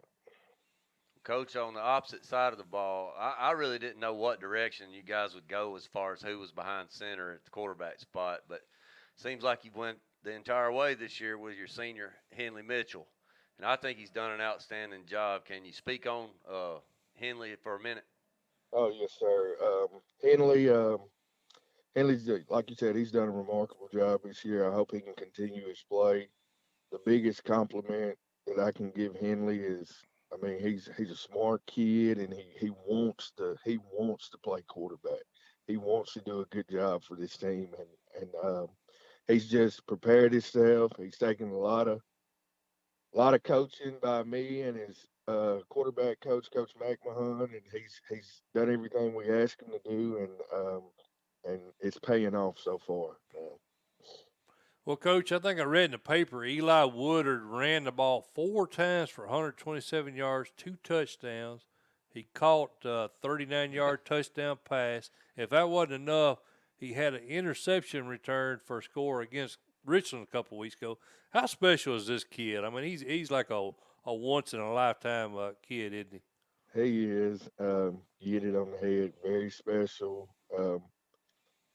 He's a football player, and you know those guys that are football players that come to practice every day. They practice hard every day. Um, if they're gonna choose something to do, and this is not to sound bad, but football is gonna be it over anything, and he's just a great athlete. His heart is in it, and he wants to do well for his team. Coach, another kid who's had a huge career for you is Cameron Whitaker. Talk a minute about Cameron and where do you think he and Eli plan to attend school next year? Cameron, another kid that is very special. If you ever see our games, he does something spectacular just about every game that wows you. If it's not a spin move, it's a cut or just making a guy miss. And small in stature, but I tell you, he plays huge on the football field, and he's another special kid. And as far as them playing, I tell you, we're hustling, trying to get coaches on them, and I hope their size doesn't affect them. But I tell you, if if colleges look at these kids and they want two really good football players, I tell you, they could go play anywhere because they're gonna give an ultimate effort. You sound a little bit like Joe Gaddis. I have him on Oak Ridge as head coach, and he talks about sometimes he catches himself just sitting back in awe watching these kids make plays. They're so spectacular on the field. That kind of reminded me of talking to Coach Gaddis when you mentioned that about Cam. You never know Yeah. what he's going to do. Have Yeah. have any other kids on the team received any college offers yet, Coach? I've got several that's garnered interest. We've got a 6'1", 6'1" cornerback in Blake Pickett, who he's garnered a ton of interest from 1AA schools and D2 schools. Just his size. I talk about his intangibles. He can jump. He's got big hands, and he loves contact. I could see him probably playing a strong safety in college, and right now he has 4 interceptions, and he does a great job of locking that right side down for us. And C.J. Coble, who's a guard, inside linebacker for us, will probably play a defensive end in college. Just a hard-nosed kid that plays very physical. Trent Warren, another kid, has a nose for the ball. Peyton Finch, I tell you, I've been blessed with a pretty special team this year. Yes, sir, you have. Yeah. And several of them I think can go play at the next level. Mike Motor and Lee Teat talking Bulldog football. Cornersville head coach Gerard Randolph here on the Friday event. Coach, you guys got a big game with Huntland tomorrow night. Coach Bob Robertson team much improved over last year. I think junior Cameron Reed is the guy that leads the way for them. How did you feel the Hornets looked when you watched film on them? See, they look good. One thing that I do know about them is they'll be well coached. Coach Robertson, I have a ton of respect for him, and Coach Reed over there. I know they'll coach them up well and put them in positions to be successful. And tell you, Cameron, he's a staple for them. Probably fastest kid on the field. Um, loves to play the game and plays. He's a very exciting kid to watch. We're gonna have to really, really know. We have to know where he is on the field at all times. And like I said, just watching film, they're a real solid football team. Mm-hmm. Well, Coach, the group of coaches that you took with you last year to Cookville, I thought was an amazing staff, and we had a chance to speak with several of them last year up there.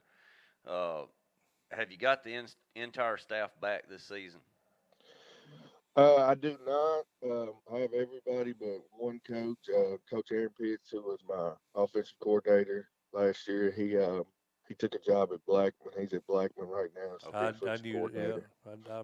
I knew that and forgot that. That's right. Yeah, and so I took over the offensive duties because it was late in the year, and I felt like I knew I didn't want to change a bunch of things with these Looks like you're doing a guys. pretty good job from what I can tell.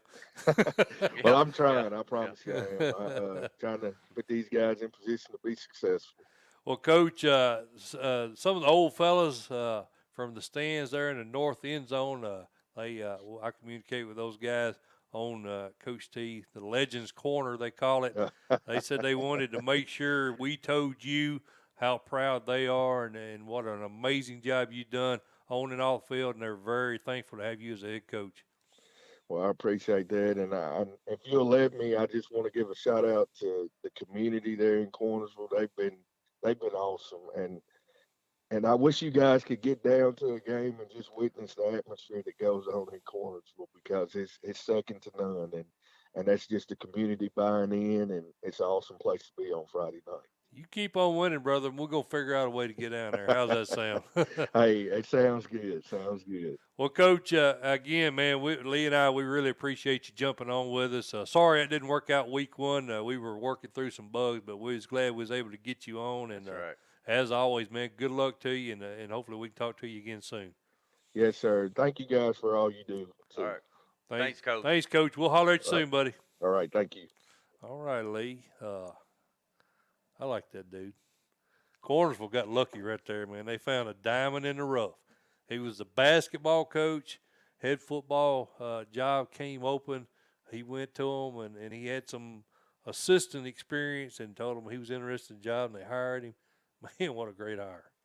Kids love him. Kids love him, and the fans love him. I was talking about one of my buddies on Coach T. Yeah, they love Coach Randolph. That was a good hire. Very good hire. Lee, we're just a little bit behind schedule. Let's go ahead and we'll get the next coach lined up. We'll take a real quick break here, scroll a couple of schedules for you guys, let you know what all the teams we've had on so far, what their schedules look like. We'll be back after this.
All right, Lee, back here on the Friday main event, Thursday night edition of the Friday main event. There's some games going on now. After we get through with the coaches' interviews at 8 o'clock, we'll give a scoreboard highlight of all the games across the state for tonight. We've had Coach Gary Rankin on with us. We also had Coach Gerard Randolph down at Cornersville on last segment. Got a really good friend of ours over at Smyrna. We got head coach Matt Williams on with us. Coach, how you doing? I'm doing all right, Mike. How are you? We're doing awesome, man. We really appreciate you taking the time to join us. Coach, you guys picked up another quality region win over what I think is an underrated Stewart's Creek team last week. I think they're 2-6. That record I feel is a little deceiving. I think Coach Martin's team has been a tough game for everybody this year. How did you feel your team played in that one? Man, we played really well on defense inside the red zone, but 20-20, they sort of had our number. And you're right, Stewart's Creek, I think, is probably, it sounds sort of silly to say, but they're probably the best 2-6 team in the state. And offensively, we knew they were really potent, so I knew it was going to be a tough game as far as that. But I was proud of our offense. We made plays when we had to, converted 4 downs to get us in a scoring position, and it's a big rivalry game. It's become, Ed and Laverne, obviously, are our two biggest rivalries that are close to us. But Stewart's Creek's, one of our biggest rivals. They said that's a Mayor's Cup on Coach T. Do you guys actually have a trophy you pass back and forth?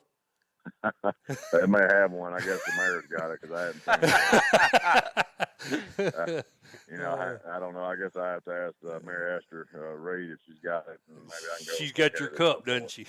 Well, it's not mine. They're the kids, but I think there is a mayor's cup, and we're just glad to. I have a lot of respect for Coach Martin, and anytime you can beat a team he coaches, that's an accomplishment. Yeah. Well, Coach, I feel like your defense playing really well. And I know you had a meeting with them following the loss to Blackman, and I think you've been playing lights out since then. What did you say to them that's made a difference in their approach to the game on Friday night? Well, I mean, it's anything I said, and we've got to, dial in. But I think, a lot of people bring up the CPA game or the Blackman game, and I don't know many people that have held CPA and Blackman, but, I guess maybe besides Oakland holding Blackman to, not too many points, but many teams that have slowed those teams down. And, we had a Mike linebacker in game 2 that broke his leg, and we had to sort of shuffle some pieces around, and people don't know that. And sometimes you got to have an adjustment period there. We didn't have a backup. We felt like was ready to get in there, so we had to actually move one of our better defensive linemen up to Mike linebacker and Josh Bailey. And Josh Bailey's done a great job and sort of had to learn on the run, and so I think that's helped him having game experience since then. He's gotten better and better, and I think we've sort of gelled. But I've been proud of our defense because we've done a good job, like you said, the last few weeks. But everybody's giving up points to CPA, and pretty much everybody's giving up points to Blackman. So we weren't no different. So just proud of the kids. We had the decision to make there. We could have our kids could have gotten their heads down and not, gotten better, but they chose to really buckle down and practice, and have done a good job since then. That's why I like talking to you guys. You're right. I didn't know that you'd lost a player that important to you. We had kind of the same situation. I talked to Eddie Woods, and I was kind of giving him a hard time about how many points his defense gave up, and he's like, well, we've been pulling those guys halfway through the second quarter, so, obviously they're the second. So talking to you guys, that's a great benefit because we get the inside scoop. Right. Well, Coach, you guys, you've got the first of two region games to close out the season tomorrow night against Antioch. I think they're currently 0-8 on the season. What do you think? It's become so hard to win games over at Antioch. What do you think is the issue? Why is it so hard to win over there now? Well, I don't really know. I think part of the deal, and I may be speaking out of turn here, but I think that every metro school, from what I was told, is open zone except for Antioch and John Overton High School. So, okay. if you live in metro, and if I'm incorrect on this, somebody can tell me, and I apologize for the misinformation. But one of the metro coaches told me that that's the case, and if you live anywhere in that area and you want to go play football, you can drive. If you're going to be a freshman, you drive to Cambridge High School. I think it's really hurt Antioch. I know Coach Ed's trying to do a really good job, and they had Mike Woodard before. He's a really good football coach Yes. who did some good things there. And I really don't know. I know this. They're very athletic, and they have some really good players. And we don't show up to play tomorrow night. We'll get humbled real quick. Well, this is one of the few times I feel smarter when I've talked to a coach. He's enlightened me on a couple things here. Yeah, I didn't know that. I didn't know that they were the only metro team. A lot of people don't want to talk about certain programs, and Yeah. Marible's always had great coaches. They have a great respect for George Falls. I've sat down with him on a couple of occasions and coached against him. But Marible's the same way. Marible's open zone. Right. I think Alcoa's the same way. And Rutherford County's not that way. Oakland has a IB program. I think that helps in some cases because we've got some kids that are near Smyrna High School, so they go to Oakland High School. So I think when you can get a kid from anywhere in your county, that's obviously a benefit. And I think that's probably what's hurting Antioch a little bit is the benefit of Cambridge being able to get any kid they want to this one to drive there. Makes sense. Mike Moulton, Lee Teat talking Bulldog football with Smyrna head coach Matt Williams here on the Friday Main Event. Well, Coach, when I was looking over your stats, I noticed a little bit of a gap there in quarterback Alex Bannister's numbers. Has he been in every ball game, or has he missed a few games? No, he missed 2 games. He missed the Overton game against Overton that we won, and he also missed the Siegel game. I take it back. He came back to the game. He missed the Cambridge game and the Overton game. So, we didn't even have him at Cambridge. He had a concussion that he sustained against Blackman. Okay. And so, I was proud of our kids. I went to Overton in a tough road game there without a quarterback, and Blake Watkins was out with a shoulder injury. And we had a last-minute drive. Michael Hartfield let us down the field on a last-minute drive for a touchdown and won that game 18-13. So was very proud of our kids to get a big regional win without some key players, and then go to Cane Ridge and then had lost a Tevin Ship, who's an outstanding outside linebacker, safety for us, and receiver had gotten hurt. And so we played really well on defense against Cane Ridge. Offensively, we were obviously limited without our quarterback. So, that was just one of those deals. But, Alex has come back and done a really good job for us. But yes, he did miss 2 games with injury. Well, Coach, you just mentioned Blake Watkins got hurt. I wasn't aware of that. I think he's listed as a 3-star back. I think he's healthy now for you guys. I know he's back playing. I noticed that I think he's got an offer from Tulsa. Has any other teams expressed any interest in him? Yeah, there's a lot of FCS schools that are expressing interest in Blake, and somebody is going to be lucky when they find. He's going to be a steal. He's going to be a steal, isn't he, Coach? He is. They look at all these measurable type things, and they don't look at the how good a football player the kid is. The kid does everything for us. He punts for us. So, he's a good football player, good kid, and I've tried to get a lot of schools, and somebody will end up getting a really good football player in Blake. Because Blake's a kid, he can play in the backfield, he can play in the slide, he can return kicks and punt. He plays pretty safe for us on defense, and he can play corner. And like I said, he punts football for us. So Blake will find a good fit and be a good player for somebody at some point. Yeah. Well, Coach, your defensive end, Dallas Walker, is getting a lot of attention from some big colleges, and I think he actually visited Alabama this past week. Yeah, he did. And then you got a defensive tackle in Marlon Alexander, who's already committed to Gardner Webb. Speaking of Dallas and some of your other kids, where do you think they're going to end up? And do any of your other kids committed? We hadn't anybody else committed yet. You know, we got Marlon who's committed to Gardner Webb, like you said. Dallas, I'm sure will probably wait till sometime next year. Right. You know, he's talked to Dallas. He's got to take care of the classroom first before he worries about any of that other stuff. And you know, Josh Bailey's a kid, you know, might linebacker for us and also plays our H-back tight end position. Somebody's going to get a really good football player from him too. He's a really, really good football player. So we're blessed to have some good players, you know, and Marlon's a fun kid to coach, a smart kid, obviously, going to Gardner Webb, and just, you know, good football style, good academic information. So, you know, we got a few kids going to have opportunities at the next level. You know, Tevin Ship, a big kid that has an opportunity at the next level. He's hurt right now. He sort of re-injured his knee that he hurt at Overton, and he'll be out for the rest of the season. But Tevin's going to end up playing somewhere as well. Right. We're talking to Bulldog football head coach, Smyrna head coach Matt Williams here on the Friday Main Event. Coach, I think this is your 11th season at Smyrna. I believe that makes you the longest tenured coach in Rutherford County. We talked to Coach Rankin a little bit earlier, and we actually talked to Kane Ballard and Coach Salisbury about this last week. I think a key to any successful program is longevity with that staff. Who's been with you the longest there on that Bulldog staff? Well, I guess it would be Justin Morton. Justin's a kid that I coached. You know, I was his offensive line coach back when I was assistant at Smyrna, and Justin coaches our running backs and does a really good job for us. And Gabe Villarreal is a guy that's been with me since 2011 and does a great job as our head strength coach and defense coordinator. And so those guys have done a great job. Steve Williams has been with us for about 6 years now. Coordinator was a really good get for me. I got him. He was from Cape Girardeau, Missouri, and he's been a guy that's really been a good fit on our staff. So, you know, I'm lucky to have a really good staff. You know, Steve Carson, of course, the Coach Eagles on our staff does a great job, and Kirk Embry was a guy that's also from Shelbyville. His dad is the director of schools in Bedford County, and Kirk does an outstanding job for us. He's our special teams coordinator, coaches our defensive back and secondary, and just blessed to have a really good coaching staff and got a lot of guys that are not ego guys that you know, that they all get it, and you know, I think always have the same expectations, also the same drive, so that helps. Well, Coach, assuming Overton beats Antioch in Week 11, which as we feel like they should, I believe a win tomorrow night for you guys locks you into second place. Is that correct? Maybe that's not what I'm gonna tell my kids though.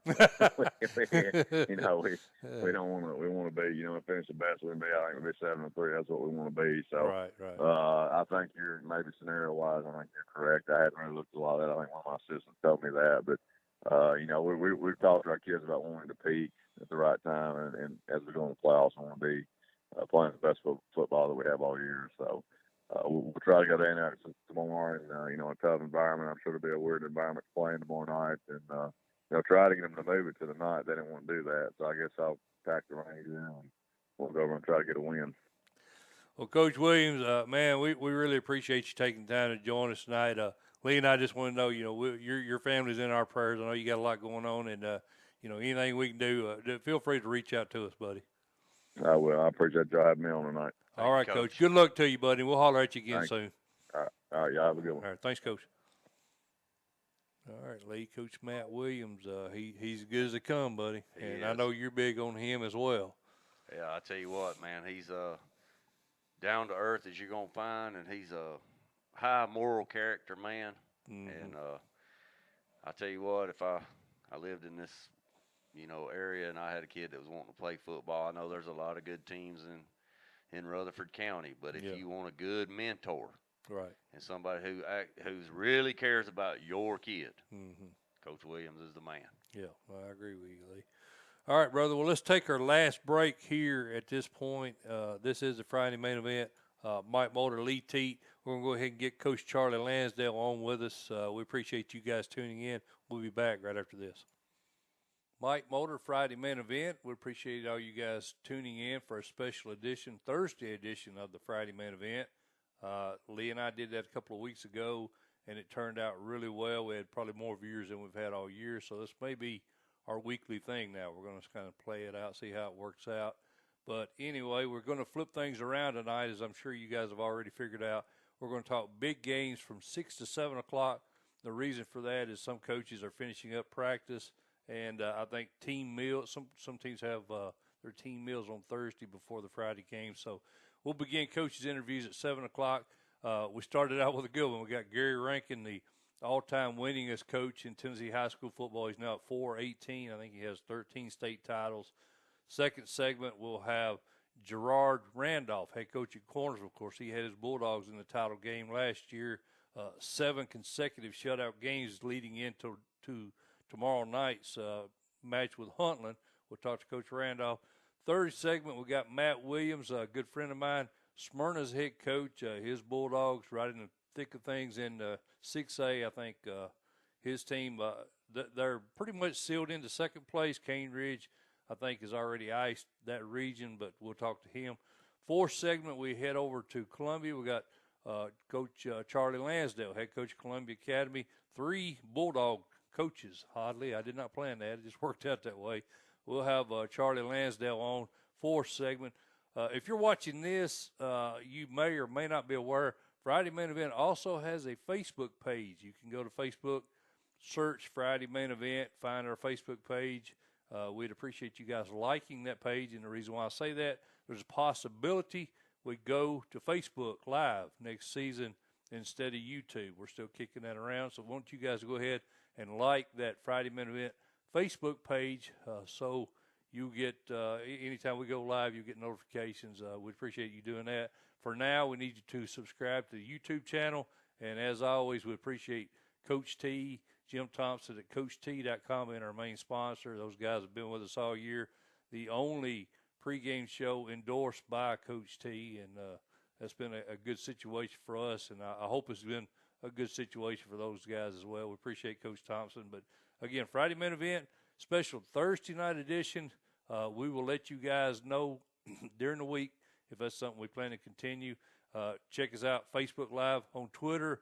We're at Tennessee Sports. You can follow us on Twitter and like our Facebook. For Lee Teat, Mike Mulder, Friday Main Event. Appreciate you guys.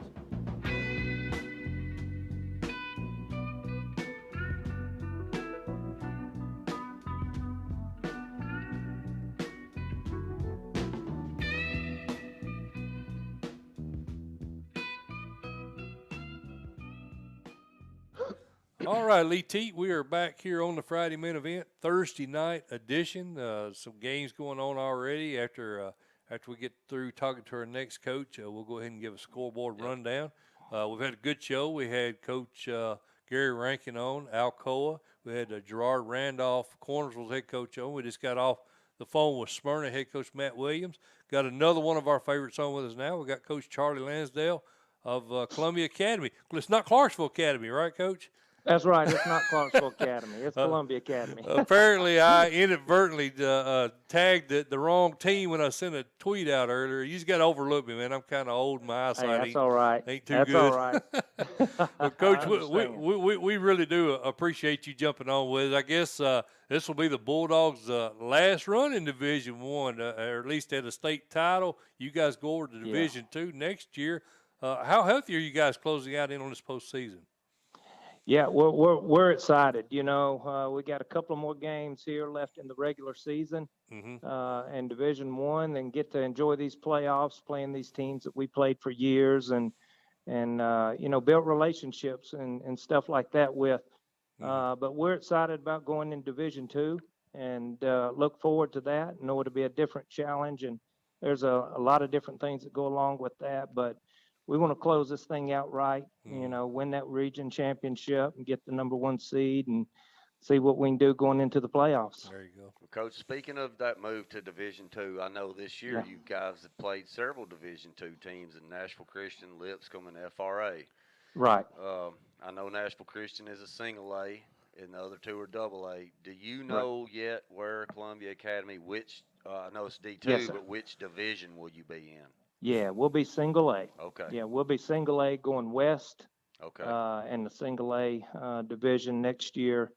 and so, like I said, we're looking forward to it, and we're used to playing some of those guys already, and I'm sure even the double A teams will continue, hopefully, to play some of those in the future. But I'm not sure how many teams we'll have in that region. It's Right. looking. I thought it was only going to be 9, but I think there's talk about possibly University School of Jackson, Wow. USJ, Right. going down to single A Okay. based on their enrollment. So we may have a 10-team region in the West So next you'll year in only have Division II one. single A. Yeah, you only have one game to schedule outside region then. Yeah, yeah. I Wow. only got That's, one game and already got it filled, I believe. can you share that? That makes it easy. Can you share that? Who it'll Yeah, be? Marshall County. Okay, good, good. Yeah, That'd well, be yeah, we'll open up with Marshall County, hopefully week 1. okay.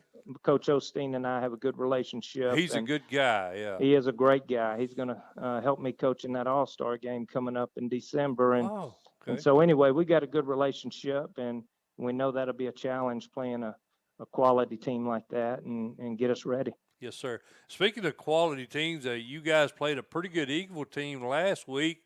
I think you held them to only 7 points. Yeah. You guys, I think they had 13 rushing yards, 98 total yards of offense. I'm guessing you're pretty Right. happy with how that defense is playing now. Yeah, defense is playing lights out. That's what I talked to the guys about today. That's how we're going to win football games, is with our defense, field position, taking care of the football, and doing what we do offensively. Mm-hmm. And so, we kind of hang our hat on our defense right now, and as long as they continue to perform like they have the last few weeks, I think we'll still be in good shape with that. Mm-hmm. Well, Coach, you played in some big ball games this year, but I think the Yeah. biggest game so far of the season is coming up tomorrow night. Right. This will be Lewis County's 10th straight game, and they're coming in with an 8-1 record, and Yeah. they're also undefeated, obviously, in region play. Well, you guys won this game pretty easily last year. How do you feel your teams match up this season? That we had the opportunity to go watch them Monday night because of that rescheduled game Right. that they had with Hickman County, Right. and they're big and physical. They're your typical Lewis County team. They're going to be coached well. They're going to run that wing T scheme that they've been running for years under Mm-hmm. Coach Sharp, and they're going to do it right. And they're going to bring a physicality to the game tomorrow night, and they're hungry. Like you said, we won last year. I'm not sure it was that easy, but we did end up winning. So we expect nothing but the best, competition, and we know we've got a lot of respect for them, and we know what kind of game they're going to bring us, and I believe we'll be prepared for it, and we're looking forward to it. Well, Coach, I've kind of followed your son, Rush. I know he committed to UT Martin earlier this season, so Yeah. congrats to you and him for that. I mean, it's a big achievement to get to play at the next level, isn't it, Coach? It is. We've got a few guys that have worked so hard the past 4 or 5 years, and they put themselves in position to play at the next level. And Rush, I'm super proud of him as a coach, also as his dad, of course. Mm-hmm. But along with him, we've got some other guys too, I believe, that are going to have the opportunity to play at the next level, and that's very difficult to do. Mm-hmm. That's a whole different ball game when you start talking about college and playing football in college. But we do have some guys that have put themselves in position to do that, and so we're very proud of that, and look forward to watching them and not ending when they leave Columbia Academy, but and get a chance to go watch them play some more. So selfishly, we look forward to that. Mm-hmm. Well, Coach, I noticed looking over your stats, that Rush had missed a couple of games earlier in the year. Yeah, he missed three and a half or so games, almost 4. Is he back to 100% now, Coach? Yeah, he is. He is. Mhm. He's back 100%, and we're. You got to get through that mental part of it Right, too, and I right. think he struggled with that. Probably the first game we brought him back, just protecting himself. Right. But after last week, I think all of that's gone out of his mind, and he's ready to play tomorrow night. I'm sure he'll have a good Boy, game you're tomorrow right. night. I got injured in high school, and you're right, man. Even though the doctors told me I was good to go psychologically, mentally, You it's think just, about it. you Yeah, do. You can't help but do it. absolutely. Well, Coach, also, there's no doubt I think senior Trey Davidson's the engine behind your offense, averaging over Yeah. 150 yards of total offense a game. Yeah. Trey got anybody looking at him? Yeah. I've got college, different colleges calling me all the time about Trey, and Trey is one of those guys I was talking about. Right. He has worked himself and earned this opportunity Correct. to play at the next level. And he the good thing about Trey is what I tell these college coaches is we've done a good job coaching him, but I honestly believe he's got a lot more left in the tank that they'll be able to get out of him in college, and somebody's going to get a steal. So we're looking forward to wherever he ends up going, and I know he'll make whatever team he goes to better. And Coach, I think I got some buddies that, as a matter of fact, Jack Perry, I think his son plays for you. Yes, he does. He told me that Kavaris, your sophomore quarterback, he's out now with the injury. I think Davis Colfer has been playing in his place. How would you rate his play so far this year? Excellent. Davis, he's played a lot of different positions for us. He played on the defensive line. He's played linebacker. He's played fullback. He's played wingback, and now I got him at quarterback. Wow. And the thing about this group, I've got I think 15 seniors, and they played together forever. And they've been here playing this youth league ball, and then in junior high and high school, and they've won a lot of ball games in that time. And so, just being together and trusting one another. What Davis did was he's won the team over. That's who they wanted, and that's who they get behind and support. And he's gotten better. He's not had a lot of time to work at quarterback, but the last 2 weeks he's improved more and more each day. And so, I think he'll play better tomorrow night than he did last week, and next week he'll play better than he does tomorrow night. So Right. if he continues to work and have the work ethic and the mentality that he has right now, we're going to be in good shape. Good deal. Well, Coach, I know Colford leads your defense in tackles for loss at 8.5, Yeah. and then also 50 total tackles. Yeah. Hey, man, switching him over to the quarterback role now, does that force him to lose snaps on the defensive side of the ball, or are you just going to stay with him? Yeah, I'm going to stay with him. Like you said, he's leading the tackle. So, sometimes we try to outthink ourselves and think, well, he needs rest here, he needs rest there. Well, They I'm can not rest so sure when he they does. can rest when they get old, right? He can rest when he gets old. There you go. So, as long as he's doing what he's doing, it's playoff time now. We're playing for a region championship That's tomorrow right. night. That's right. There's no sense in coming to the sidelines unless you have to. Right. And now we are working to try to, if I need to speak to him or talk to him about something offensively, work ways to, other guys, because I have capable backups that can go in. But he's leading us, has that many tackles and tackles for loss. He's going to play, and he wouldn't have it any other way. Well, Coach Lansdell, I really appreciate your time, buddy. Lee and I, we talking to you off air, man. We love it over there, coming and seeing you guys, and we're definitely going to make that a priority. We're going to get over there in the postseason, but always good talking to you, my friend. Hey, it's good talking to you too. We got a big student body out here with having a bonfire tonight. Oh, cool. And getting ready for the big game tomorrow, and they love when you guys show up. So make sure you come to Columbia Academy for the playoffs if you can. Yes, sir. We will definitely do that. Coach, again, man, appreciate it. Good luck to you guys tomorrow night. Man, I appreciate it. Thank you. All right. Thanks, Coach. All right. Lee, don't get any better than that. That man said the student body wants us over there. That might be the only student body in the state of Tennessee that wants us. So we're going to have to make it a priority to get over there to Columbia Academy. Those guys, man, what a great, like you said, a great facility, great atmosphere for high school football, and they got some good food over there too. They do. And, he talked about that transitioning into D2, I know a little bit about D2. Oh yeah, absolutely. Your kid played at BA, so Yeah, I and know. you got another one coming up. You got a daughter at BA. Right. I know a little bit about D2, and I think Columbia Academy, I don't think will struggle with that transition I don't either. because of what they've already built there. Right. They do have the facilities.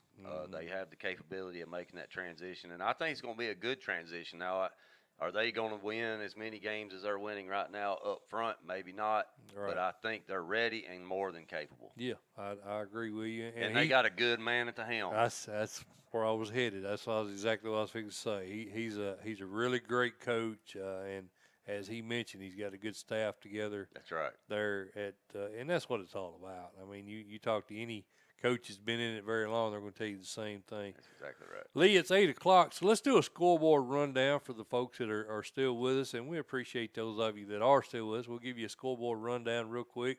Compliments of Coach T. CoachT.com, our sponsor. Appreciate Coach T. At halftime, Hampton leads Unica 48-6. Of course, Harriman got the forfeit win over Oakdale. What the heck, man? I'd like to know what's going on I'd with like that. I know it says that the little disclaimer says Oakdale didn't have enough players, but what do you have? You have one kid quit your team. I don't know. There's got to be something to that. Yeah. Blackman leads Stewart's Creek 7-0 in the first quarter.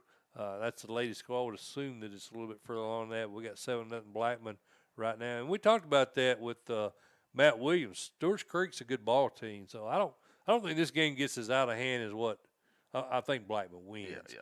But I don't think this game gets way out of hand. Oakland 28-0 over Cookville right now. That's expected. We mentioned that earlier. Riverdale 7-0 over Warren County. Still shown in the first quarter. Fulton 20-6 over West. That's in the third quarter. So West defense doing pretty good. I thought Fulton would put more points up than that. So Coach Rob Black's team at 7-1. Their only loss was to Maryville. Correct. So Fulton still that's our preseason number one. You still rolling. with them? Yes, sir. 5A number one Fulton, right? Still rolling. All right, still with them. Gordonsville 6-0 in the second quarter over Jackson County. Jackson County struggling this year. They're at 1-7 now. So that's Coach Herrick, right? That's right. Hey, Gordonsville's sitting quiet too. 6-2, buddy. they are. You better watch them. They'll get in the playoffs. Hey, look at your boy. Shake around. Yep. Look at your boy, Chuck Gentry. Lebanon 17-0 over Wilson Central. That's a big game, a huge county game right there, right. Lee, in Wilson County. So, I think Coach Chuck Gentry's team may make some noise in the playoffs now. Unfortunately, they're probably going to have Blackman. So, that really stinks, man. It does, but I tell you what, listen, man, his defense is good. So they may be able to stay in the game with the defense. Defensively they're okay. I just don't know offensively if they can generate. If they can score against Blackman, Yep. and that's who they're going to have. That's right. That's who they're going to have. Hendersonville rolling along. We had them over Rossview 21-10 right now in the second quarter. Mount Juliet 20-6 over Station Camp. All these scores we expected. Montgomery Central at 7-1, 14-0 over White House. That's shown in the first quarter. That one may get ugly, Lee. Yep. That's only loss was to Springfield by 2. Yeah, exactly. And then and you picked Montgomery Central. I had Springfield. That's right. Just reminded you of that. He's Robertson 14-7, and East Robertson team is really come on this year. That's right. Look good. 14-7 over 3A White House Heritage at the half. Looking on down Spring Hill. Good Lord, boy, are they struggling. I had them in the top. I felt kind of like an idiot now. I had them in the top. Did you think that was a dumb pick when I had them in the top 10? Well, we know why? We sure a little dumb now. What did we think? Why'd we have them? Well, they had like 9 starters back on offense, and plus they got the kid. Bubba. Yeah, they got Bubba back over from Page to run the ball. Yeah, I don't understand. I don't understand either. Anyway, Well, 14-0 Franklin leads them second quarter. You beat me in this ball game. Beach Gallatin. Beach, well, it ain't over yet. It's halftime. 17-7 Beach leads Gallatin at the half. Independence 42-0 over Memphis East. Goodness gracious, Scott Blade's team is rolling, brother. Buddy, they're coming on. And they picked up, who was it? I saw it this week. They got another kid transferred in over there. He's a Titan's son. Bishop. Blaine Bishop. Blaine Bishop's kid. Yeah, transferred into Independence. Supposedly, according to the paper, he was eligible to play tonight. He did. They said he had to be in school for 3 days. That's crazy, man. He had to be, apparently Blaine changed residence, which made it legal for him to immediately play, just like Scott Blade needed somebody else. If they beat Ravenwood next week, Lee, they win the region. And if you think about it, I think they started the season 1-4 or something like that. Well, we saw him against Oakland, and I was worried. Yeah. But, I mean, they made the quarterback change. They went to Ethan Cash. And since that move, wow. Yep. You better watch Independence. Better watch them. They're good. Huntington 37-0 over Middleton. Coach Eric Swenson's team rolling right along. Covington leads Crockett County 7-6 at the half. I just turned into a pretty good game. I thought that might be a good game. That's one reason why I put it on there. McNairy Central 35-0 in the second quarter. Humboldt 1-7. Humboldt over. Surely to goodness that's not right. I don't know about that. I don't know about that. Let's see. Updated by Coach T. Coach T put that score in. Well, I'll say it just because he put it in. Hopefully. I wonder if he's got that flipped. Maybe. You got 8-0 Jackson Southside trailing Humboldt. That came here. I ain't going to say that score. There's no freaking way that's right. There's no way. We're going to skip that one. I'm going to assume old buddy typed that in backwards. So we'll see if that changes here in a minute. West Carroll 7, South Fulton 0. That's in the second quarter.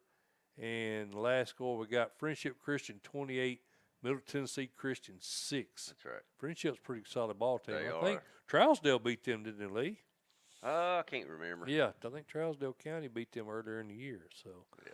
that's the scoreboard update as of now. And we are officially done, Lee. Hey, get out tomorrow night, watch your teams play, cheer them on. Where are you headed, Lee? Well, I've got to go escort my daughter tomorrow night to recognize You ain't got to. You get the privilege to. seniors. She's a videographer for the football team, and so I get to escort her out, get recognition for her. There you go. That's better, son.